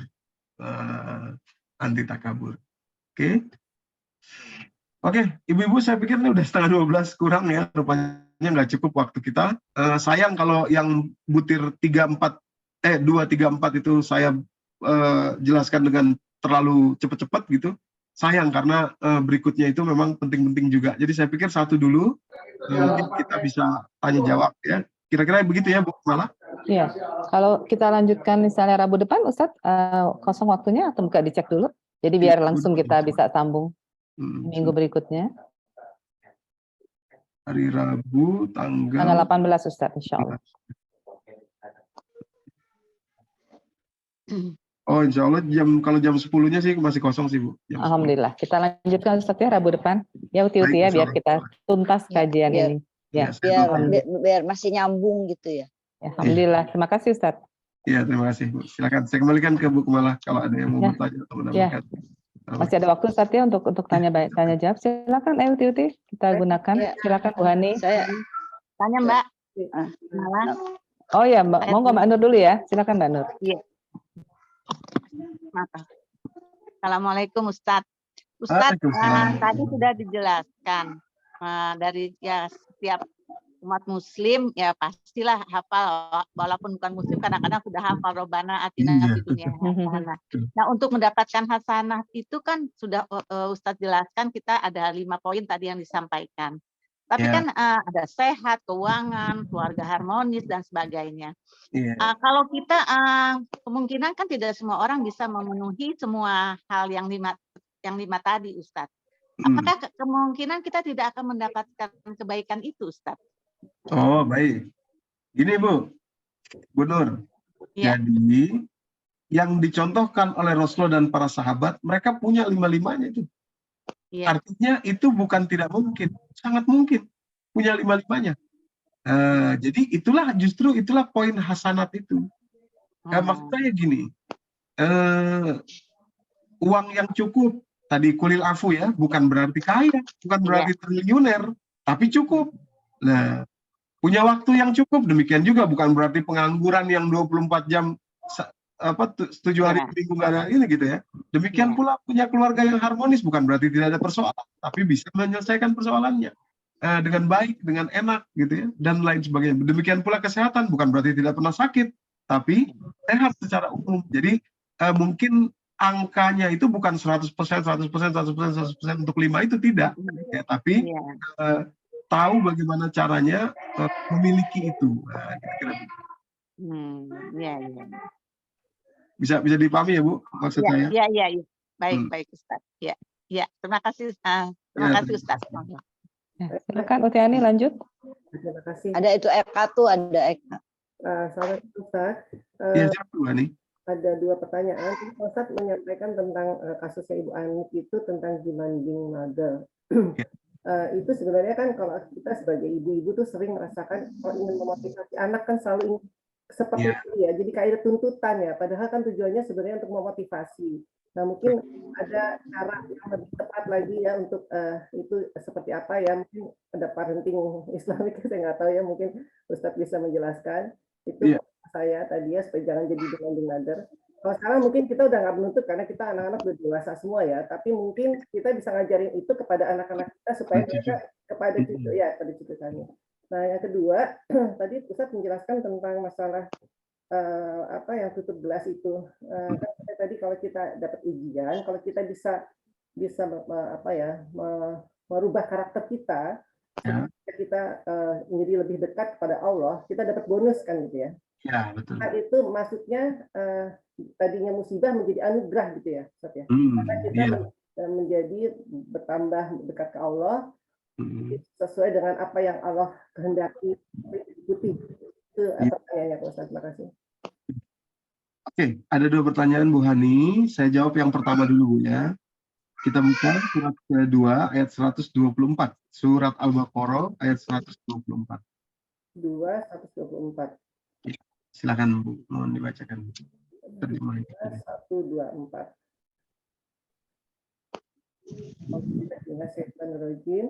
Dan ingatlah ketika Ibrahim diuji Tuhannya dengan beberapa kalimat. Lalu dia melaksanakannya dengan sempurna. Dia Allah berfirman, sesungguhnya aku menjadikan engkau sebagai pemimpin bagi seluruh manusia. Ibrahim berkata, dan juga dari anak cucuku, Allah berfirman, benar, tetap janjiku tidak berlaku bagi orang-orang zalim. Ya, terima kasih. Bu Hani dan ibu-ibu mohon perhatian ya kalimatnya. Wa izibtala. Ibtala diambil dari kata bala, artinya ujian. Wa izibtala Ibrahim rabbuhu bikalimatin. Dan ingatlah ketika Ibrahim diuji oleh Tuhannya dengan sebuah kalimat. Kalimat itu maksudnya ujian, tipe ujiannya ya. Dalam kisah Nabi Ibrahim itu kan anaknya disuruh ditinggal, anaknya disuruh digorok oleh beliau. Tentu saja ini simbol ya, bukan artinya bukan berarti kita sekarang begitu enggak, tapi Anda, Bu Hani, Bu Kemala, mungkin Bu Nur, saya, kita semua akan diuji juga, wa izibtala juga. Nah, perhatikan Nabi Ibrahim, wa izibtala Ibrahim rabbuhu bikalimatin fa'atammahun, kemudian dia menyempurnakan ujian itu, menyelesaikannya dengan sempurna, dengan sebaik-baiknya. Nah, dalam kasus Nabi Ibrahim, contohnya, dia memenuhi perintah Allah, walaupun dia itu anggap satu yang hal mustahil dan lain sebagainya. Demikian pula istrinya ditinggal di bukit Sofa Marwa. Beliau berusaha tanpa ada sedikit pun suuzon kepada suaminya, tanpa ada suuzon kepada Allah, saking bersihnya hatinya, maka di tempat beliau berdiri berusaha dinamakan Sofa. Sofa dalam bahasa Arab artinya jernih hatinya. Gitu ya. Demikian pula anaknya Ismail, mereka semua bersama-sama sebagai satu tim untuk fa'atammahun, menyempurnakan itu. Nah, karena berhasil menyempurnakan ujian tadi, kalimatnya ya, wa izibtala Ibrahim rabbuhu bikalimatin fa'atammahunna qala inni ja'iluka linnasi imama. Dapat hadiah dari Allah. Tidak tanggung-tanggung, Allah jadikan Nabi Ibrahim sebagai imam bagi seluruh manusia. Jadi kesulitan, ujian yang Allah berikan kepada kita itu peluang untuk dapat hadiah di balik itu. Ada. Tapi syaratnya sempurnakan. Sempurnakan apa? Mengubah karakter kita. Diuji karakter kita. Bayangkan kepada Nabi Ibrahim, diuji karakternya, suruh tinggalkan istrinya, suruh tinggalkan anaknya, suruh sembelih anaknya. Kepada anaknya diuji juga, apakah dia percaya kepada bapaknya, apakah dia husnuzon. Kepada istrinya demikian pula, diuji ketaatannya, apakah dia taat kepada suaminya, apakah dia taat kepada Allah. Nah, itu dalam konteks Nabi Ibrahim. Dalam konteks kita, jenis tipenya bisa berbeda, tapi intinya sama. Fa'atammahun. kita sempurnakan. Sempurnakan apa? Nih, ngubah karakter kita. Kalau itu diuji kepada keluarga kita, berarti semuanya harus terlibat. Satu tim di situ, semuanya. Suami, anak, semuanya harus terlibat untuk seperti ini, seperti keluarga Ibrahim ini. Nah, itu namanya fa'atammahun, kita sempurnakan. Ya, yang pertama. Yang kedua, tadi sebetulnya pertanyaan pertama dari Bu Hani, yaitu bagaimana, ada nggak tips-tips ya? Tipsnya sebetulnya banyak, tapi saya teringat satu saja, yaitu bagaimana Nabi Yakub mengajarkan kepada anaknya, yaitu Nabi Yusuf, satu bentuk pengajaran yang betul-betul tepat akan membuat Nabi Yusuf kecil ini tumbuh sebagai orang yang tangguh, yang tough. Gitu ya. Dan ini saya lihat banyak kekeliruannya dalam cara berpikir kita orang Indonesia. Ya, silakan kita buka surat Yusuf, surat ke-12, ayat ke-4, dan ayat ke-5. 4-5. Auzubillahiminasyaitonirrajim. Ingatlah ketika Yusuf berkata kepada ayahnya, "Wahai ayahku, sungguh aku bermimpi melihat 11 bintang, matahari dan bulan. Kulihat semuanya sujud kepadaku." Ayahnya berkata, "Wahai anakku, janganlah engkau ceritakan mimpimu kepada saudara-saudaramu, mereka akan membuat tipu daya untuk membinasakanmu. Sungguh setan itu musuh yang jelas bagi manusia." Nah, awas, ini kalimat ayat ke-5 ini luar biasa, Ibu-Ibu. Gini ya, Nabi Yakub didatangi anaknya yang masih kecil, umurnya kira-kira 5-4 tahun. Taunya dari mana? Dari ayat ke-4-nya itu ada pengulangan kata-kata ro'a itu ya. Nah, itu para mufassir menjelaskan.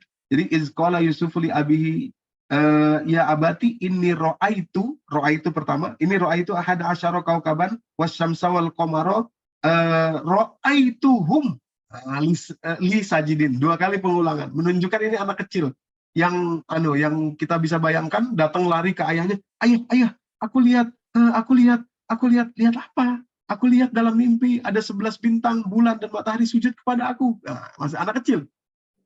Terhadap anak kecil ini, ayahnya bilang begini, coba.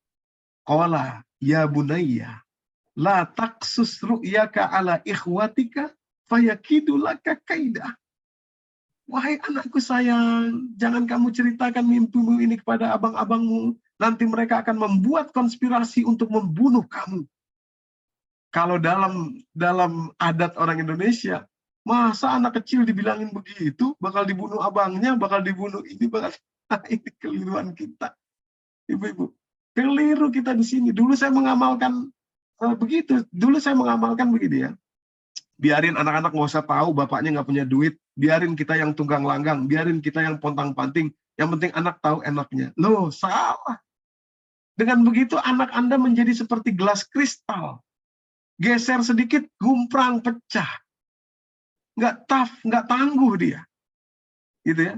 Karena tubuhnya masih kecil, terus kita anggap, oh jangan diceritain yang berat-berat. Loh, salah. Kalau belajar dari Nabi Yakub, bilang aja. Umpama anak kita bilang, ayah beliin aku ini, beliin aku itu, beliin aku ini. Nah, ayah lagi nggak punya uang. Ayah punya uang di rekening, tapi kira-kira cuma cukuplah nanti buat kita 1 bulan ini. Nah, ini rekening ayah. Jumlahnya segini. Doakan ayah ya. Nanti kalau ayah sudah punya uang lebih, kita akan beli ininya, itunya. Wah, luar biasa, ibu-ibu. Anak menjadi tangguh, dan sekaligus kita dapat doa dari anak itu. Salah kita selama ini berpikir, oh pokoknya anak biar tahu enak. Ini saya adalah orang tua, berjuang untuk anak. Bukan gitu konsepnya. Nah, yang kedua, ada kalimat dari Nabi Yakub yang luar biasa, yang membuat nanti Nabi Yusuf itu bisa memaafkan abang-abangnya adalah kalimat terakhir itu. Inna syaitana lil insani aduwwum mubin. Abang-abangmu tuh nggak jahat sebenarnya. Yang jahat tuh setan.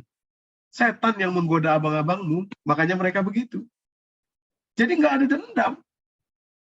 Nggak ada dendam, bisa memaafkan. Karena setanlah yang masuk, yang menggoda, yang menjadi ini gitu ya. Ini penting sekali. Ini cara parenting yang luar biasa ya. Saya kalau ini gregetan, saya pengen nulis buku, pengen nulis ini untuk orang tuh biar tahu. Kita banyak keliru, kita banyak salah, terutama dalam hal ini. Dalam hal jujur ini kepada anak-anak. Tentu tidak semua yang bisa kita jujurkan gitu ya. Tidak semua harus tapi hal-hal yang seperti ini tuh hal-hal yang kesulitan dihadapi oleh orang tuanya. Kalau diberikan porsi kejujuran kepada anak, anak akan belajar bahwa hidup itu memang berjuang dan nggak ada masalah terhadap itu. Dan yang lebih penting lagi, ternyata yang metapola di dalamnya adalah anak akan melihat bagaimana orang tuanya mengatasi kesulitan seperti ini. Santai nggak? Tenang nggak? Masih bersyukur nggak? Itu pelajaran yang lebih mahal lagi. Ibu-ibu, itu yang nggak didapati di sekolah, tidak akan didapati dimanapun. Dia akan lihat itu seperti Nabi Yusuf. Nabi Yusuf diceritain begitu ke bapaknya, bapaknya bilang dengan tenang, ya bunaya, wahai anakku, la taksus ru'yaka ala ikhwatika, fayakidulaka kaida. Jangan ceritain mimpimu ini ya kepada abang-abangmu ya. Nanti mereka akan buat konspirasi membunuh kamu. Loh, bapaknya nanti beranjak dia dewasa, dia akan belajar. Oh, bapak saya menghadapi anak-anaknya yang akan membunuh adiknya dengan begitu tenangnya, dengan begitu jelasnya, dengan begitu clear-nya, gitu ya. Itu ibu-ibu yang dirahmati Allah. Jadi ini penting sekali, salah satunya. Saya pikir itu. Baik. Terima kasih, Pak Ustaz. Masih ada yang mau bertanya? Ibu Eka, silakan. Ibu Eka. Terima kasih, Nikmala. Assalamualaikum warahmatullahi wabarakatuh, Pak Ustadz. Waalaikumsalam warahmatullahi wabarakatuh. Silakan, Bu Eka. Ketemu lagi nih, Pak. Ya, alhamdulillah. Iya. Pertanyaan saya sebenarnya tertarik pada ayat yang menyebutkan bahwa Allah memberikan hidayah pada siapa yang Allah kehendaki, kan gitu ya. Nah, pertanyaan saya, apakah hidayah yang dimaksud di sini itu hanya yang berkait dengan akidah gitu? Karena apakah juga itu berlaku untuk yang lain, misalnya katakanlah wisdom ya. Ini saya kaitkan dengan berita yang lagi viral sekarang nih, yang Tiko yang merawat ibunya yang katanya terakhir ternyata bukan ibunya, ibu kandungnya ya, tapi dia begitu mengabdi. Iya, begitu teguh gitu menjalani kehidupannya. Ya walaupun ibunya ya jadi akhirnya karena stres ya tadi ya, agak-agak seperti itu ya, menderita gangguan, tapi Tiko ini tetap seperti itu. Padahal kalau saya melihat dari kondisi mereka, tentunya yang jauh dari lingkungan kan, menyendiri itu kan. Saya agak ragu kalau si Tiko ini ya rajin sholat, rajin gitu ya, tapi dia memang muslim, tetapi ya mungkin ya gitulah ya, mungkin ya kadang sholat, kalau enggak kadang sementara kan dia kesulitan air gitu kan, dan listrik dan lain-lain. Nah, apakah juga hidayah itu berkait dengan itu gitu? Kan ada juga kalau nggak salah saya pernah baca ada sibghatullah gitu ya. Nah, apakah si Tiko ini termasuk anak yang mendapatkan sibghatullah itu gitu ya? Jadi, makasih. Terima kasih Bu Eka. Ya, kita buka surat Al-Baqarah untuk menjawab pertanyaan ini. Pertama, tadi Ibu mention kata-kata sibghatullah, ya menarik. Ya, kita jelaskan dulu sedikit mengenai sibghatullah. Quran surat kedua, ayat ke-137. 138, maaf. Dari 137 ke 138 maksud saya. 137 dan 138. Silakan. Siapa yang membacakan terjemahnya? Ibu Eka aja. Ibu Eka langsung. Halo, aku sempat nih. Ayo, silakan. Oh ya, oke. Siapa waktu itu yang udah ready? Silakan. Saya udah siap nih. Ya, silakan Ibu Hani. Auzubillahiminasyaitonirrajim. Maka jika mereka telah beriman sebagaimana yang kamu imani, sungguh mereka telah mendapat petunjuk. Tetapi jika mereka berpaling, sesungguhnya mereka berada dalam permusuhan denganmu. Maka Allah mencukupkan engkau Muhammad terhadap mereka dengan pertolongannya. Dan dia maha mendengar, maha mengetahui. Sibgoh Allah, siapa yang lebih baik sibgohnya daripada Allah, dan kepadanya kami menyembah. Terima kasih Bu Hani. Jadi sibghatullah itu pada 138 ya, sibghatullah. Wa man ahsanu minallahi sibghatan wa nahnu lahu 'abidun. Itu lebih tinggi daripada hidayah.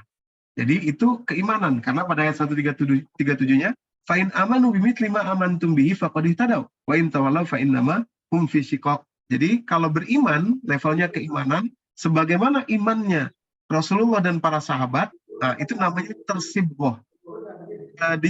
Istilahnya celupan. Celupan itu satu benda kita celupin ke cat, semuanya itu begitu warna gitu. Itu sibghatullah. Ya, jadi sibghah itu lebih tinggi. Adapun petunjuk atau huda tadi Huda tadi seperti saya katakan ada di surat kedua ayat kedua. Pertama, hudal lil muttaqin, petunjuk bagi orang bertakwa. Tapi juga ada petunjuk bagi semua manusia. Jadi siapapun manusianya juga bisa dapat mengakses petunjuk, yaitu ayat ke-185-nya. Kalimatnya gini, langsung aja saya bacakan. Syahrul Ramadan allazi unzila fil Qur'an hudal linnas wa bayyinatin minal huda wal furqan. Petunjuk bagi manusia, manusianya umum.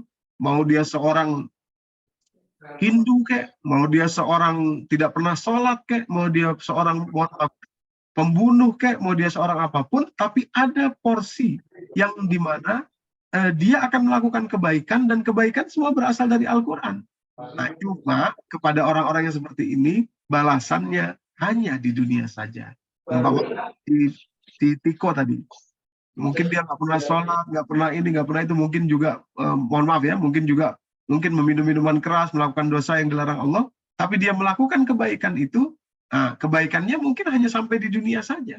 Tapi kalau dia bertaubat, dia kembali ke jalan Allah, menjadi orang yang beriman, tentu kebaikan yang tadi itu juga berdampak kepada dia lebih long lasting lagi, artinya abadi sampai dia ke negeri akhirat. Nah, gitu. Sama nih seperti orang misalkan setiap ada orang nih, banyak nih ibu yang tanya ke saya tuh kalau Idul Adha ya. Terutama di Masjid Lipo Karawaci tuh ya. Saya ngajar sudah hampir 10 tahun kayaknya di situ. Setiap kali Idul Adha pasti ada pertanyaan gini. Gimana tuh sapi yang diberikan oleh PT Matahari? Depannya ada Lipo Group tuh. PT Matahari. Sapinya gede banget. Sapinya gede banget itu.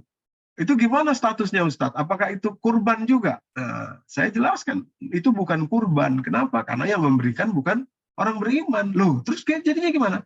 Ya disembelih aja, dagingnya dibagi buat makan panitia, gitu ya, bikin rendang kayak panitia, atau mungkin dijual, uangnya diberikan kepada panitia, enggak masalah, gitu, sebagai imbal jasa. Tapi dagingnya tidak boleh dibagikan sebagai kurban, karena yang dibagikan sebagai kurban dari orang beriman, gitu kan.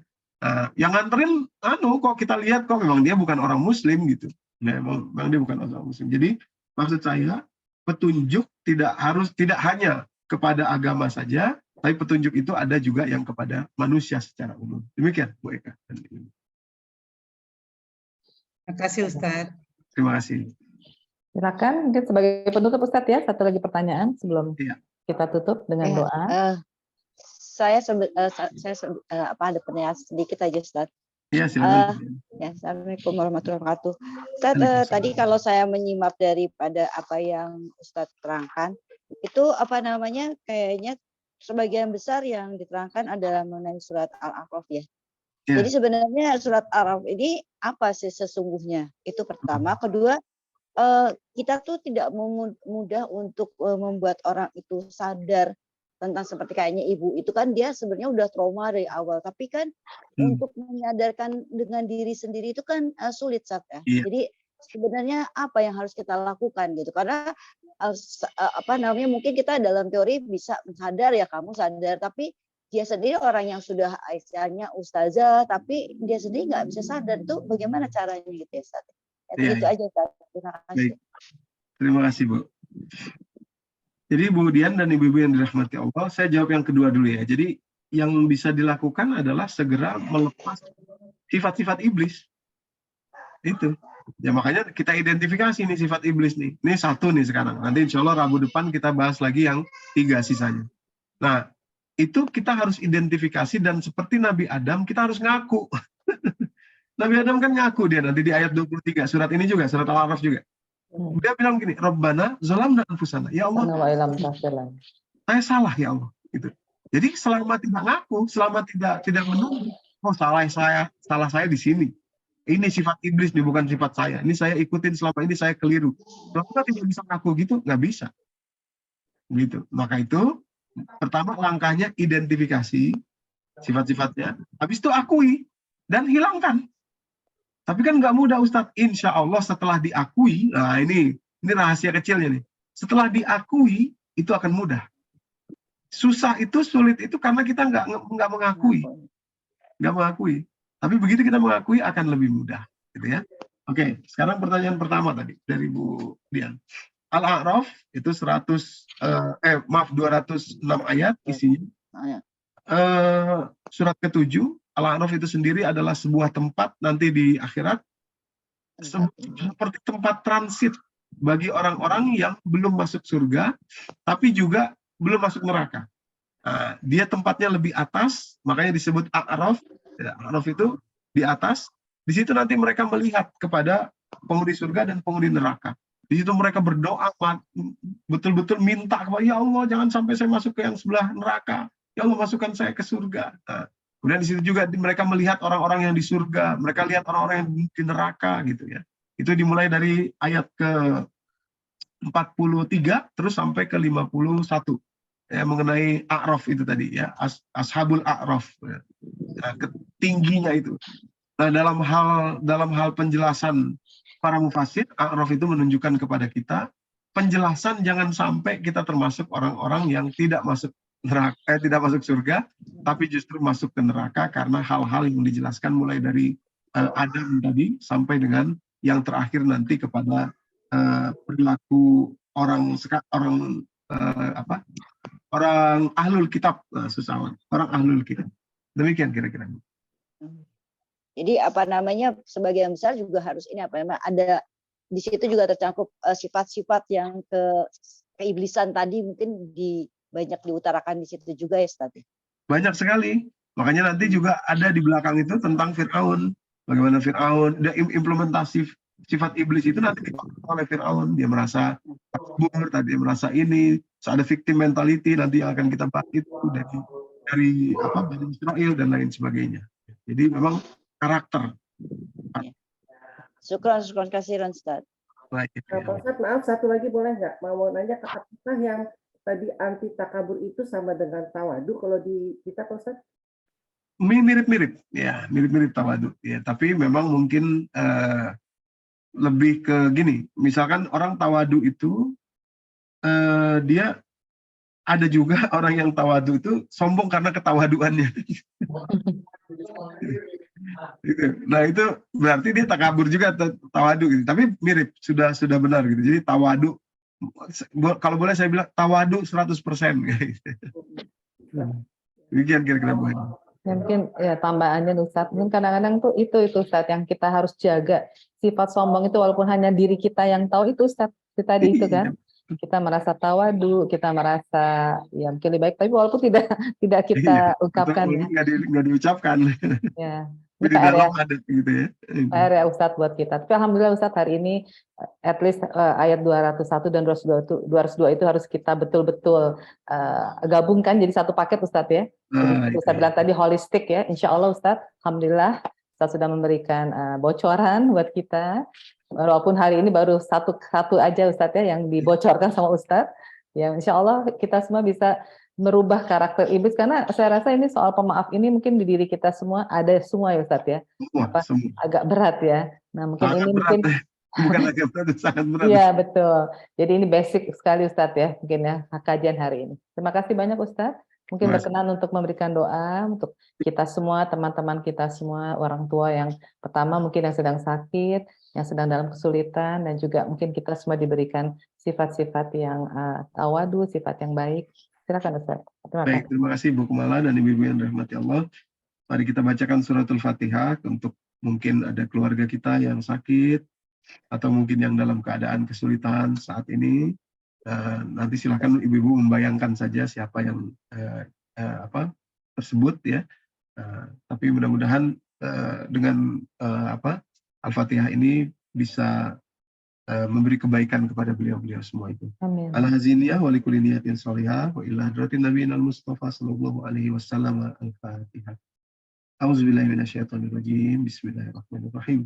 Alhamdulillahirabbil alamin. Arrahmanir rahim. Maliki yaumiddin. Iyyaka na'budu wa iyyaka nasta'in. Ihdinas siratal mustaqim. Siratal ladzina an'amta 'alaihim ghairil maghdubi 'alaihim waladdallin. Astaghfirullahalazim, astaghfirullahalazim, astaghfirullah. A'udzubillahi minasyaitonir rajim. Bismillahirrahmanirrahim. Alhamdulillahirabbil alamin, hamdan syakirin, hamdan na'imin, hamdan yu'afi ni'mahu wa yukafi'u mazidah. Ya Rabbana lakal hamdu wa lakal syukru kama yanbaghi li jalali wajhikal karim wa li'azimi sultanik. Allahumma inna nas'aluka salamatan fid din wa 'afiyatan fil jasad wa ziyadatan fil ilmi wa barakatan fil rizqi wa taubatan qabla al maut wa rahmatan 'inda al maut wa maghfiratan ba'da al maut. Allahumma hawin alaina fi sakaratil maut. Ya Allah, kami meminta kepada Engkau, mohon berikanlah kepada kami, hadiahkanlah kepada kami dari sisi Engkau keberkahan dalam rezeki kami, keberkahan dalam ilmu yang Kau berikan kepada kami. Mohon anugerahkanlah kepada kami rahmat-Mu saat sakaratul maut kami. Mudahkanlah sakaratul maut kami, ya Allah, dan mampukanlah kami menjadi orang yang terpilih oleh Engkau setelah maut kami. Rabbana ighfir lana dzunubana wa dzunuba waliwalidina warhamhum kama rabbawna shighara. Ya Allah, ampunilah dosa kami, kesalahan kami, dan dosa serta kesalahan kedua orang tua kami, baik yang telah wafat mendului kami maupun yang masih hidup bersama dengan kami. Sayangilah mereka, ya Allah. Maafkanlah mereka, kasihilah mereka, ya Allah, sebagaimana mereka menyayangi kami semasa kami di dalam kandungan, sampai dengan kami hidup di atas dunia ini, sampai dengan kami dewasa. Rabbana hab lana min azwajina wa dzurriyyatina qurrata a'yun waj'alna lil muttaqina imama. Ya Allah, anugerahkanlah kami dari sisi Engkau, ya Allah, pasangan hidup kami dan anak keturunan kami yang menyejukkan mata kami, ya Allah, yang menyejukkan hati kami, ya Allah, dan memimpin, membawa mereka menjadi orang-orang yang bertakwa. Rabbana atina fid dunya hasanah wa fil akhirati hasanah wa qina azabannar wa qina azabannar wa qina azabannar. Rabbana atina fid dunya hasanah wa fil akhirati hasanah wa qina azabannar. Rabbana atina fid dunya hasanah wa fil akhirati hasanah wa qina azabannar. Bifadlika subhana rabbika rabbil izzati amma yasifun. Wassalamun alal mursalin walhamdulillahi rabbil alamin. Amin, amin. Alhamdulillah, jazakallah khair Ustaz Doni. Insyaallah kita ketemu lagi Rabu depan Ustaz ya. Insyaallah. Baik. Terima kasih Bu Ibu, saya pamit ya. Ya, terima kasih Ustaz Doni. Terima kasih. Terima kasih. Yuni. Selamat malam.